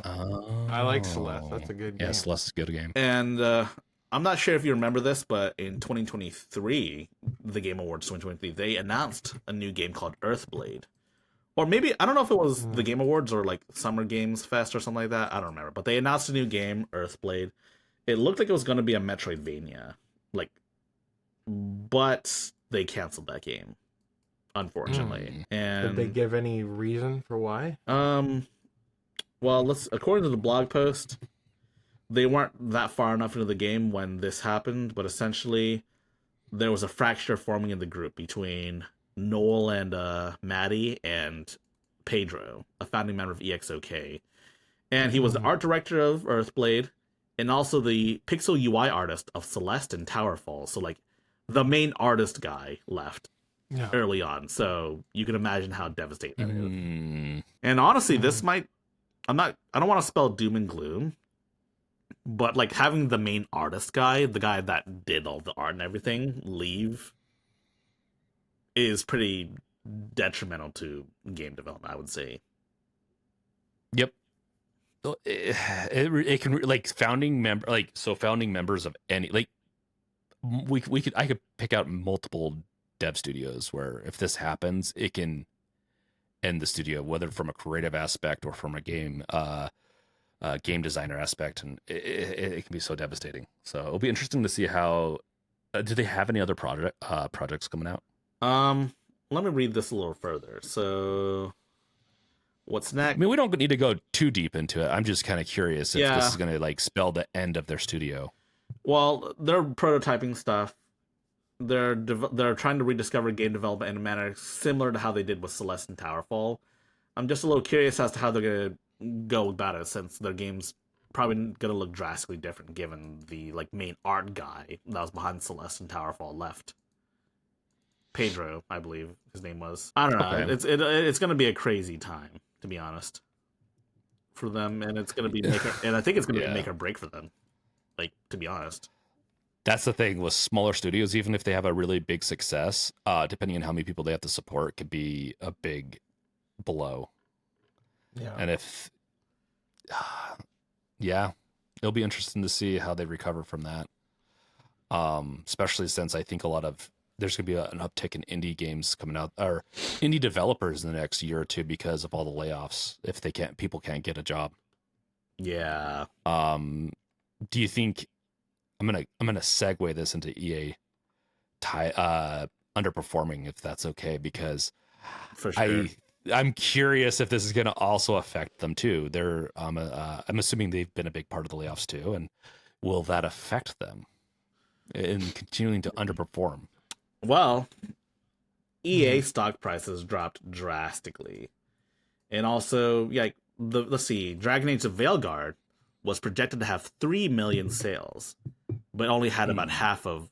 Well, they didn't even say 1.5 million sales. They had 1.5 million players, because they also have like their online. They also have like their like subscription service, I believe. And I don't know, and I don't know if this 1.5 million players value counts pirated copies or not, since the game was DRM free. But they were expecting 3 million sales. They didn't even get 1.5 million. They only got 1.5 million players. And Apex Legends lost about 70% of its player base in 2024 as well.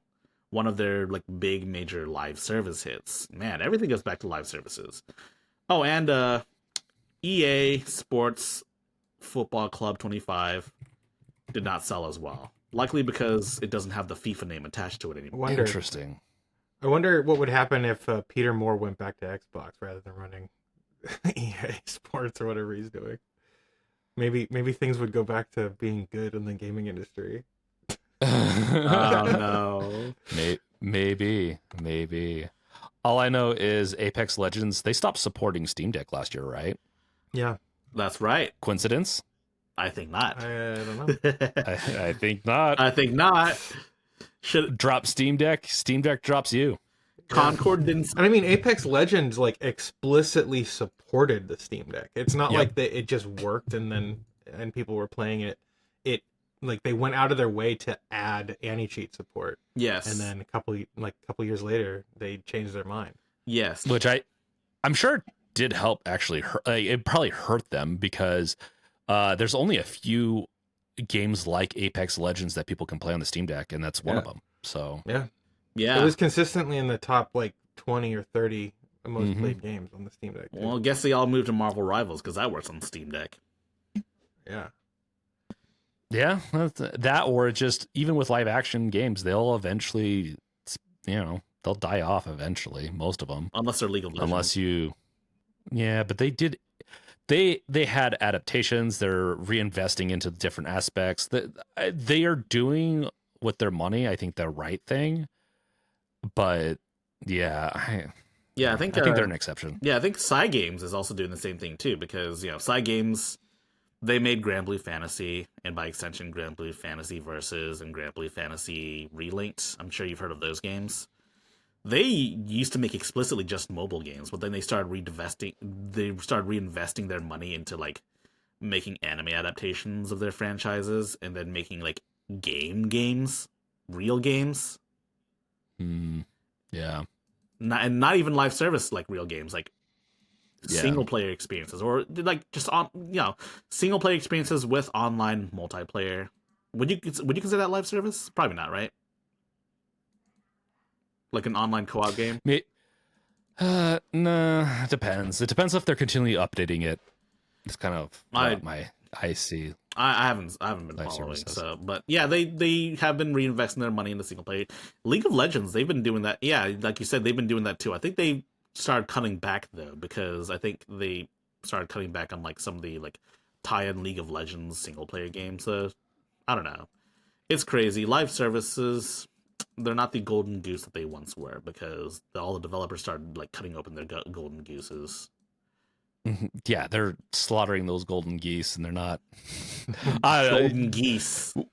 Yeah, the golden geese. So with Dragon Age: The Veilguard, I can definitely say one thing. Like with the Dragon Age series, I love the first two. They just kept on changing it too much, and so like the third one, I was bored halfway through. This one actually looked more interesting than the previous one. It's just, once again, I just didn't care. They kind of lost me on the series. Emily's been playing it, but she told me she was playing it for like a couple weeks, and then she went back to playing Baldur's Gate 3. So yeah. Oh, when you have the two options, Baldur's Gate 3 is going to win every time. Even though I don't like the gameplay as much in it, the game itself is just a drastically better game, from my understanding. Yeah, and she plays both of them on her Steam Deck too. So even acting nice. So I will say, Dragon Age: The Veilguard, there's been a lot of reasons as to why it's been failing. Some of them a little less relevant, I think, than others. I think the most relevant reasons why this game failed was because there's a diminishing confidence in anything EA and Bioware specifically these days. Like, they made Anthem. Remember that live service game? Yeah, I didn't think so. Yeah. I thought it was they pretty. Made Mass Effect Andromeda too, right? They also did that too. That game was good. I am going to defend that game to this day. I have beaten that game almost twice now. I'm sorry. I like that game. My face is tired from everything. And then I think yeah, and like you said earlier, Dragon Age Inquisition was more polarizing than the previous two games. I don't think it was a critically reset. I think it was a critical. It was a commercial success and a critical success, wasn't it? A critically acclaimed game. Yeah. I think people liked it. It's just for me, like Dragon Age 1 and Dragon Age 2 had a big difference in gameplay. Like they made it easier to play in Dragon Age 2, which is good, I think. But the community hated that. So like every time a Dragon Age comes out, they lose more of their base community and gain just a little bit of a different, like a more generic community, I would say. And then I think they're just atrophying at this point. Like Veilguard just was so different. Plus, it kind of indicates with this game that the old Bioware is kind of gone in a lot of ways. Like a lot of the new writers are different. A lot of the new directors are different. And I think they need to rethink some of their directors. I don't think this is because people will claim, and I guarantee people are going to claim, go woke, go broke with this game, guaranteed. And looking at it, I don't think it's really that. I think it's you don't retain your employees, you don't retain your developers. It's gonna atrophy, and this is just we're seeing the atrophy of BioWare. Honestly, if they were gonna make an action game, they should have just gone all Ninja Gaiden on it. I think Dragon Age has a lot of potential still. It's just do Dead Space at least, and do Dead Space with a specific budget, and they'll make tons of money. So I understand if they would, so I'm sure most people want to see a Dead Space 2 remake, but do you want to see a Dead Space 3 remake? Yes.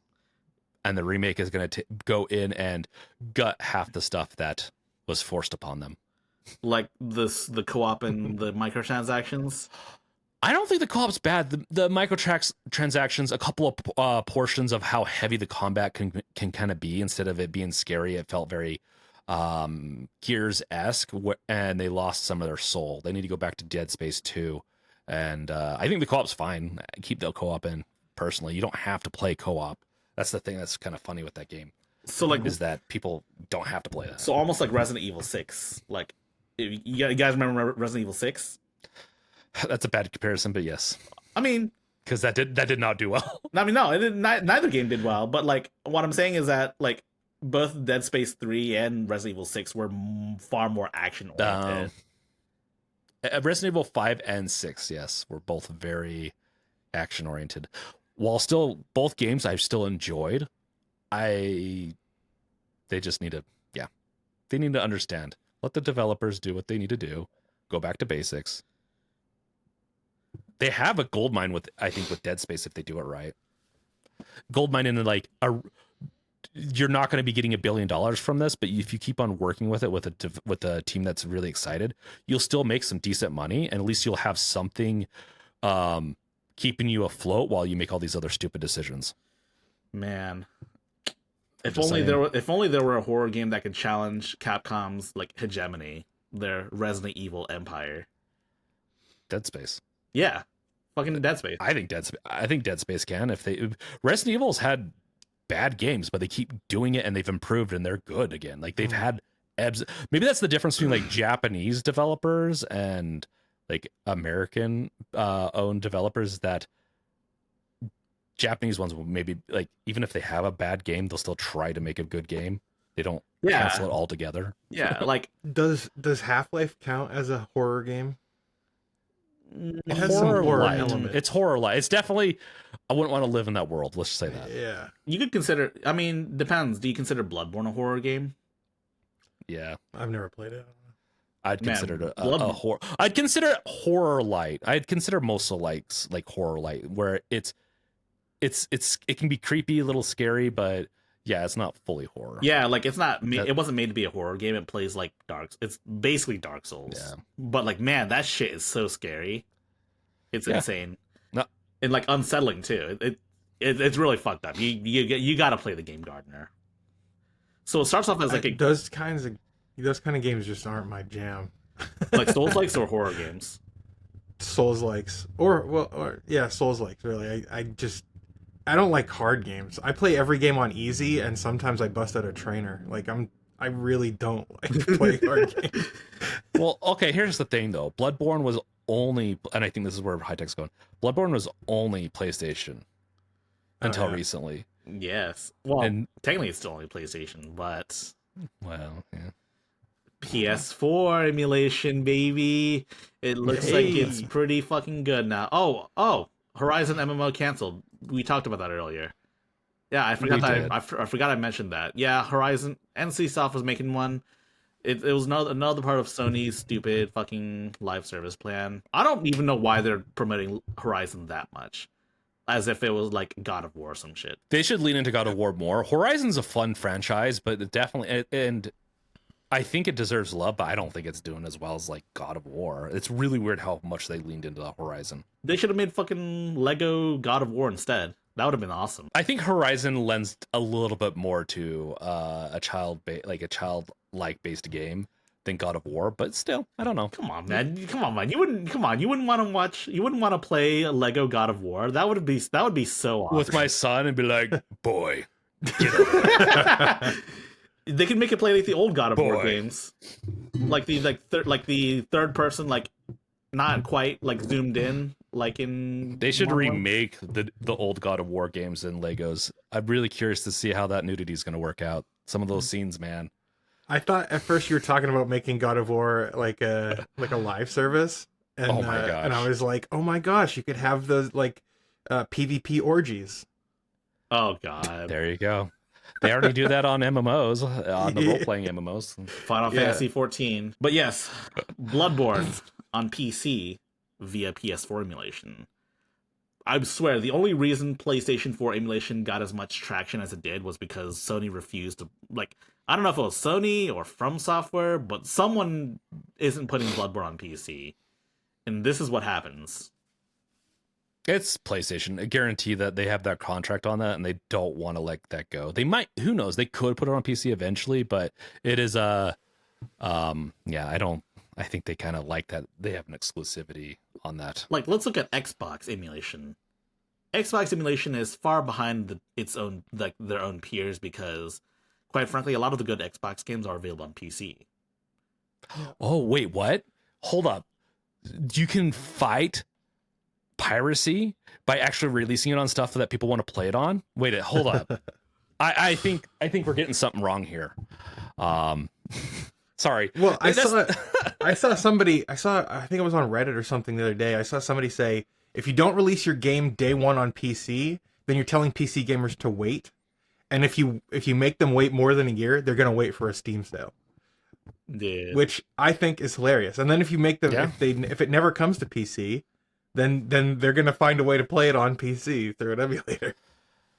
That is, yeah, it's true. Like, it's just better. That's why I don't like exclusivities anymore. Like, just release it on a system that I can play it on, and I will always buy it. That's the thing.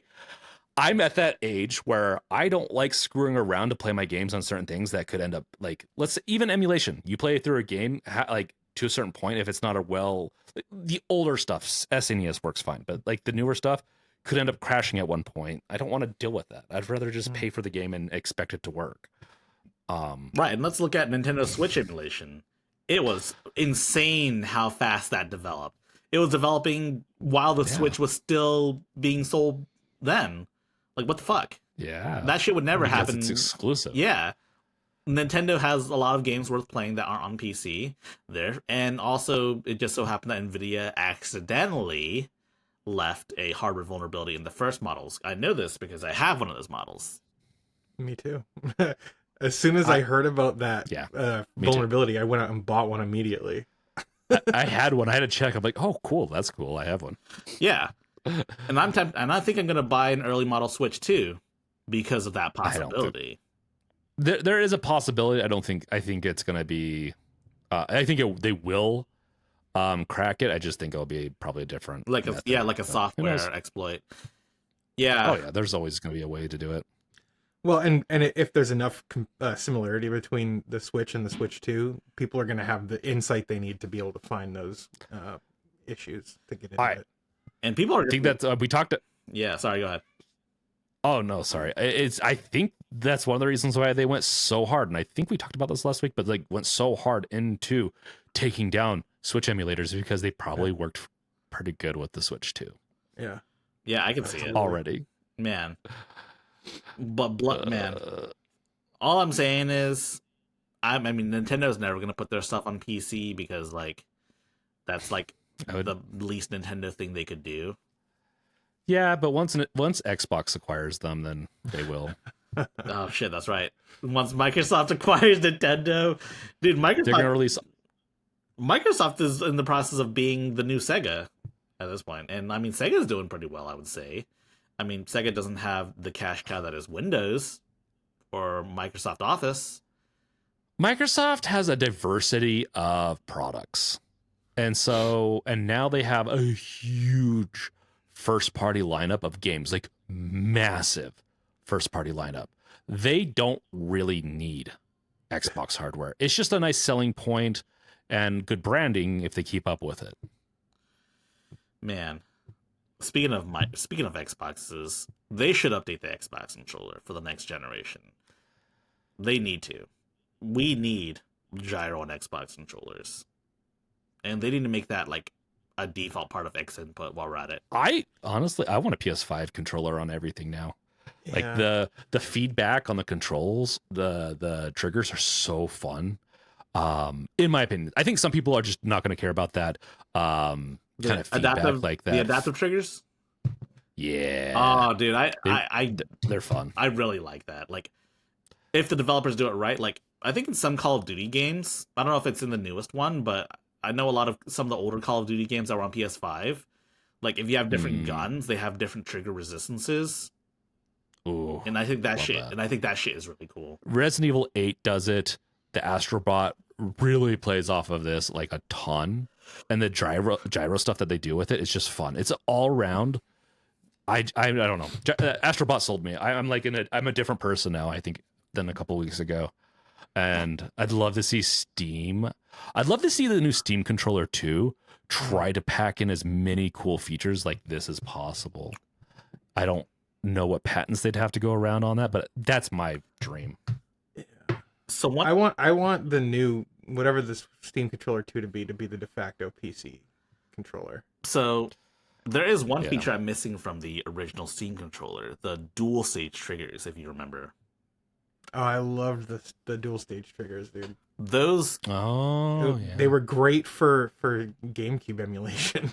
Yeah. Those need to come back, I feel. They need to come back for the Steam Deck controller, or the Steam controller or whatever, I don't know. And do you think they'll add, would you want them to add that to the Steam Deck too? Because I know I would. I know it's a bit of a weird one because people prefer having like analog inputs, but like they could do both. They could have like the first like part of it be like analog, right? And then like you can press it down extra to like actuate a switch at the bottom. They can do that too. Yeah. I mean, that's totally possible. You can simulate that though with the haptics. And that's what they were talking about when they removed that, like that feature from the Steam Deck, where they said that it's what the heck is it called? If you go in, you can actually emulate it in the Steam input settings. But it's not quite the same. Yeah. But if they did what James is talking about with the resistive triggers or whatever, they could simulate that with resistive triggers, which would be cool. I think Steam does support the DualSense, and I think is that an option you can do with Steam input, James? There's no resistive Steam input. So. I don't think. Yeah, I don't think they support. I don't think they support that feature, but they do support the DualSense. Yes. They do support the DualSense to a point. I wouldn't say it's like any better than the Xbox, except for, does it support the gyro in it? Yeah. I think it supports gyro. Then it supports the touchpad. That's awesome. I think it does, but in a very weird way. They split it in half, I think. Yeah. And you, like, by default, and you can change it to one big trackpad if you want. Yeah. And I think it all depends on how the developers support it too. Yeah, I think if the game supports, sorry, High Tech, you were gonna say. Yeah, so I think if a game supports like legitimate DualSense like support, then it has access to every feature, like the resistive triggers, the gyro for native aiming, stuff like that. But not on the PC, right? On PC, or SteamOS. Oh, really? I believe. Okay, so if I hooked up, and I don't know if it matter between SteamOS or Windows on this because I think it's the same drivers or the same mapping. If I hooked this up and played Resident Evil 8 with the controller, would it have the resistive triggers? Because it does on the PlayStation. I think it's only for like first-party Sony games that it supports all the features. I think any game on PC. I think any game could in theory, but I think the most prominent ones are the Sony games. They really need to work on that, especially. I don't know. There needs to be a champion that really just says, "Hey, developers, let's sync these things," because they've like Resident Evil 7 or 8 already has support for this for PlayStation, so just port it on over to the PC. It shouldn't be that hard, right? I don't know. Maybe it isn't. There's a list of games on PC Gaming Wiki that PC games that natively support DualSense. Do you have that? Dude, can you share that? That'd be awesome in the chat. Because I'd love to go down that route. I don't play with controllers very often, but platformers I have to, and some other games I kind of just have to use a controller. That's fair. It's just so much better. Yeah, I can't empathize with people that use keyboards on platformers unless like they just don't have a controller. But like if they have the ability, I mean, like, if they have the ability to buy a controller, I feel like they should. Yeah. Yeah, no, I agree. Yeah, it's just the only way to do it. So with with Steam and Valve coming out with a bunch of different products potentially in the next 3 years, I think, we'll have like we'll have a console-like experience on the TV. I think they're going to potentially release Fremont that will be console-based. Whatever you call that, then the headset, the VR headset. It would be interesting for them to really push controller support even more so that we have like the best experience when we sit down at the TV. I'd love to see that. So, also speaking of PC Gaming Wiki, apparently they have a section of that list where with games that support adaptive triggers and haptic feedback. You do have to disable Steam input emulation for these particular games. I think you can do it on a per game basis, but it is something that is available. Like on Helldivers 2, adaptive triggers over Bluetooth is supported. Oh wow! Horizon Zero Dawn Remastered supports adaptive triggers over Bluetooth or through the Steam API. That's cool. I didn't know that. That is cool. Okay. Yeah. So Helldivers, I play Helldivers. My friends have been playing it on the PC with a controller. I'm kind of curious. Maybe I'll try that. Yeah. There's a hack you can get for Half-Life Alyx that adds adaptive trigger support. That would be cool, except for I think it would ruin it for me. Because I think that's probably for like the non-VR, like the flat screen, the non-VR mod. Oh, yeah. That seems kind of silly though. I don't know if I know. Alan Wake 2. Alan Wake 2 supported. I totally would play that with a controller or a keyboard. I was wrong. I mean, even The Witcher 3 supports. You have to have the next gen update, but that even Witcher 3.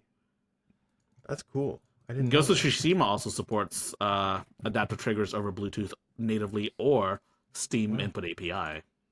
That's pretty cool, man. Dude, that is all. Dude, you guys made my day. I did not realize how many games are supporting this feature. I didn't either. I play with this with like platformers and sometimes other things on the PC, but apparently I am not choosing the right games, which there's plenty of them. Damn. Hey man, just wait till they release. What? Animal Well supports the haptic feedback, like the native haptic feedback, as well as speaker and touch pad support. That is awesome, because that's another cool thing. This has a speaker in it, so you have like different, like it is just different, because like with Astrobot, you'll be playing through things and then you'll hear like an echo down on the controller, and the feedback is just kind of cool. Dude, I haven't played Animal Well yet. I bought it. Yeah, I definitely know how I'm playing this now. I'm playing it. I'm gonna hook it up to my Steam Deck, to the TV, and hopefully it plays that way. If not, Windows. But the fact that I didn't realize it was so many games, or that it was third-party games that supported it, because the last time I knew, there was no like good driver, but that was when it first came out. Like I haven't followed it, but the fact that so many games now have adaptive trigger support on PC tells me that Valve really needs to do this with their next gen controllers. Like even like the Ibex or whatever they're calling it. Is that what they're calling the Steam controller 2? That's what they should do. I want to see that. Yep. I agree with that. Let's get a standard on PC. Add as much of this stuff as you can into it. In my opinion, like I think the PS5 controller is the kind of golden controller for me personally. Bar if you need to use touchpads and stuff like that, but it's so hard to like incorporate touchpads and analog sticks. So it'll be interesting to see what they do. Dude, No Man's Sky supports adaptive triggers. That's awesome. Okay, I'm gonna try this. Yeah, that's pretty cool. I think I need a new DualSense, because the one I had. So I bought a PS5 used with the hope of like maybe hacking it, and it came with the DualSense, and like it's okay, I guess, the DualSense, but I think I need a new one. Yeah, it's definitely this is my go-to controller, especially since you're a controller guy. High Tech. I don't know for fighter games how good it is, but I know for the DualSense. Yeah, I think among like the standard controllers, it's among one of the better ones, especially the D-pad. I feel, especially for like doing rolling inputs, because you have to do a quarter circle to throw a Hadouken and a Tatsumaki mission. I love the D-pad for Tony Hawk. It's because that's how I played it. I played it with PlayStation. Yeah, I'm so glad that we're in a group where no one pronounces a fucking Ninja Gaiden or don't. Oh my god! I already said. You know that I've said it before. I've called myself out before. I call it both, actually. I never know what to call it. So yeah, but then also, every time someone says it like that, it just kind of takes me back to like when no one knew how to say fucking Ryu's name. They used to call it Ryu, like fucking rye bread. I used to call it Ryu too, because I didn't know any better. Don't come to me for pronouncing things. I infamously really bad at it. Yeah, me too. Ah, man. Any other news that we have for this week? Like, this is honestly, I think we don't even have it on here. And the thing I'm most excited for is this controller stuff you guys brought me. So, you made my weekend. I think I'm gonna go try a couple of games now with this. Nice. Hook it up to my TV. I don't really know, man. I don't really know what more we can say besides play Ninja Gaiden. If you have it on Game Pass, play it. I play it. Like, I think that series needs more love, and hopefully they, the new one's gonna take all the folly and fix it that the third one had. It's also a like revolutionary series. Like the original NES like games, they were like the first games with cutscenes. Period. Like they didn't exist before them, apparently. Yeah, I don't know about that's an interesting little factoid on that. Like that's interesting. I did not know that. I just know that like they're really old and they are very very difficult, but it's also a big part of gaming history. So yeah, and it's influenced a lot of games. There's like 20 minutes of cutscenes in like the first game, which is crazy to think about. Might as well be a movie, man. Dude. The first movie on a game console. Then you got, oh my gosh, that'd be a fun topic someday to cover, like games that are just movies. Metal Gear Solid 4. We need to do a special episode or two soon. Yeah, anything else high tech? I can't think of anything right now. Let's see if there's any last minute topics that someone just posted just now on r/games. Oh God. Or Let's see. We're at a nice round 2 hours. Let's see. Gran Turismo 7, series highest selling title in the US. Xbox Series SX trailing behind Xbox One sales in the US, while PS5 outpaces PS4. Let's see what else. Digital Foundry, DLSS 4. Let's see, the rate of decline in U.S. physical video game software spending accelerated in 2024. Spending on physical games has been cut in half. Well, more than in half since 2021, and is now more than 85% below its 2008 peak. Man, 2008 was a crazy year. I think that was when like Halo 3 and the Orange Box came out. 2007 was Halo 3. Oh, well, my bad. Orange Box came out in 2008. 2007 was one of the greatest years in video game history, in my opinion. Which year? 2007. That was like when Halo 3 came out. I remember. Halo 3, Mass Effect, Bioshock, Rock Band. There was so many good games that year. Was there a Dead Space? I don't know if you can count that if there's no Dead Space. I don't. StarCraft 2. I think Dead Space was later, like 2009. Yeah, but even like Mirror's Edge was like come out that year. Mirror's Edge was that was a Dead good Space one. 1 was 2008. That's it. So the next year was the best one. No, honestly, Mass Effect is an amazing game. Was it the first one that came? Yeah.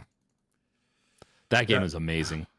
That year I spent. I think that's the most I've ever spent, like on video games was that year. Like I think I bought my Xbox 360 in 2006, and then I had like every game that came out the next year. I remember picking up Mass Effect right when my finals started at the end of the year. And it was kind of a mistake. Oh my God. The week of finals, I beat Mass Effect and I almost 100%ed it kind of thing. And also, oh my God, did my finals. You didn't fail, did you? No, I didn't. I did fine. Like, honestly, I did pretty good. I didn't get that much sleep though. Oh, well, hey, it man. was the way I managed stress, I guess. I would go back and forth between studying and playing the game. Well, hey, man, you beat Mass Effect 1. That's all that matters. You get a hero's rest now. The worst of the Mass Effects. It's really good. It's a good game, but Mass Effect 2 is so much better. But I feel like, but you also have to play that one to really get into the like other three and the children. Oh, I highly recommend it still. It's just, yeah. It's really hard to believe that Halo 3 is almost 20 years old. It's like 18 years old in September. Oh my God. I don't like that. Dude, I don't like that. Crazy. I just looked up like all the games that I mentioned and they all came out in August, September, or November. Of that year? There was so of 2007, yeah. What a fucking time to be alive, guys. When did Orange Box come out? I think that was 2007. Was it? Oh. It was 2007. Holy shit, that was a crazy year. October 2007. It was that literally that was one of the greatest years ever. And then like I think 2008 was like the indie revolution, right? Like there was Braid and a bunch of other games on Xbox Live Arcade, and I was like, whoa, these games are awesome. Oh, Castle Crashers came out that year too, I think, right? Yeah. Oh, that's a fun Castle game. Crashers was so good. And then when did Bastion come out? Let's find out. Video game right here. We came out in 2011, so that was a little later. Yeah. But dude, still 2000. You guys are funny. Anyway, I have such fond memories of the original of the 360. I have to say, whatever. Dude, this is a great system, an amazing system in my opinion. Beyond the name of it, it was a great system. Kids will never experience a moment like the Xbox 360 ever again. No. Fucking midnight releases are dead too. Remember midnight releases? Dude, I went to the midnight release of Halo Reach with my brother Evan, and I got a photo of him. Oh my God. Dude, this is the most ridiculous photo. The GameStop employee is like just dead-eyed. It's midnight and he's like, I don't want to be here. And my brother Evan has like this goofy grin on his face. He's shaking the hand of the GameStop employee as he's getting the dude. You should send us if you can find that. We should like put this on this video. That's funny. I have no idea where that photo is. I see it so clearly in my head. I gotta find it, but it's just ridiculous. Dude. It's such a stupid image. Oh my god. Dude, I bet you. Yeah. I don't blame that GameStop employee. I'd rather be at home playing Halo Reach as well instead of selling it to people. When I worked at GameStop, I actually enjoyed doing midnight releases, even because then we would sometimes get like a TV or we would be able to play it there also. But it was also just fun. It was fun to be up until midnight and just nerding out about stuff. I liked it. It was crazy, man. My brother, yeah, they had to ID my brother, who I think. No, I don't think they ID'd us actually, but I definitely wasn't old enough to buy an M-rated game at the time of Halo 3. Yeah, no. Halo 3, and I think Halo Reach as well. Actually, no. When did Halo Reach come out? 2010, I think. Oh yeah, I still wasn't old enough to buy an M-rated game legally. Yeah, 2010. Yeah, but I was 22, 23, something like that. But yeah, man, I'm not thinking about it. I refuse to think about that. Dude, where did the time go? And where do the games go? I think that's a myth. I think there's still amazing games that come out. Yeah, they might not still be the same, but I still think we get a lot of good games. Yeah, but I feel like what we really need is a really epic midnight release. Because like Halo 3 used to be on the news, and Halo Reach too, like for their crazy midnight releases. When's the last time you've seen a video game on the news for something like that? I think the news is just pretty much political nowadays. Nothing. So it makes a lot of money. I'm sorry, I don't mean to. It makes a lot of money. Games do too, and there's and the thing is, I think there's also a really big game news industry too. So most gamers will watch YouTube, and sometimes there's stuff like that. Maybe they should start doing some midnight releases and stuff like that on YouTube. But yeah, I mean, it's evolved. It's evolved. You know what those gamers should do? They should watch our video on YouTube. They should watch our channel and our podcast. And they should tell us some of their old midnight release experiences. I agree with that. Yeah. Tell Absolutely. Us how you you got your system, because there's console releases too, where you're a game and you went home and you called in sick and you just played all night. I mean, a lot of people did that. Yeah. Maybe I did. Maybe I did. I did that for, actually, I didn't intentionally do it for Skyrim. It just so happened I actually got really sick during the Skyrim's release. But hey, still going with the story. Hey, you know what? Good job. I'm glad you're still sticking with that story this so many years later. High Tech. It's one thing to call out of work. It's another thing to call out of middle school. Oh my gosh. Oh my god. Nah, man. Damn. That's brutal. Sorry. Bro. I gotta stop making jokes about how old you are. I'm sorry. That's brutal. I was in high school by then, thankfully. Oh, okay. Sorry. I'm such a jerk. It's okay, Gardiner. I forgive you. It's all right. I almost need a walker, dude. I'm getting so old. It's okay. I, the magnanimous high-tech lowlife, shall forgive thee. Yada, yada, yada. Thou shalt... Taking the higher ground. Thou shalt not I appreciate that. Roast thy friend. Roasting's the best way to show that you care about someone. True that. But you know what's even better way? Oh, yeah? Supporting us by liking, subscribing, following us if you're on a different platform, just like what High Tech said, and sticking around. And commenting too, we'll read it. We'll get to the comments eventually. And most importantly, sharing this with all of your friends. Yes, sharing is caring. So don't be a cheap or just what is it? Just selfish. Yeah. Selfish asshole. Share. Yeah, share. Exactly. Hey man, if you found something this good, you should share it with your friends. That's my honest opinion. Agreed. Yeah. Well, should we wrap this episode up? I believe so. Have a good day, y'all. Okay. Later, guys. Peace out. All right. See ya.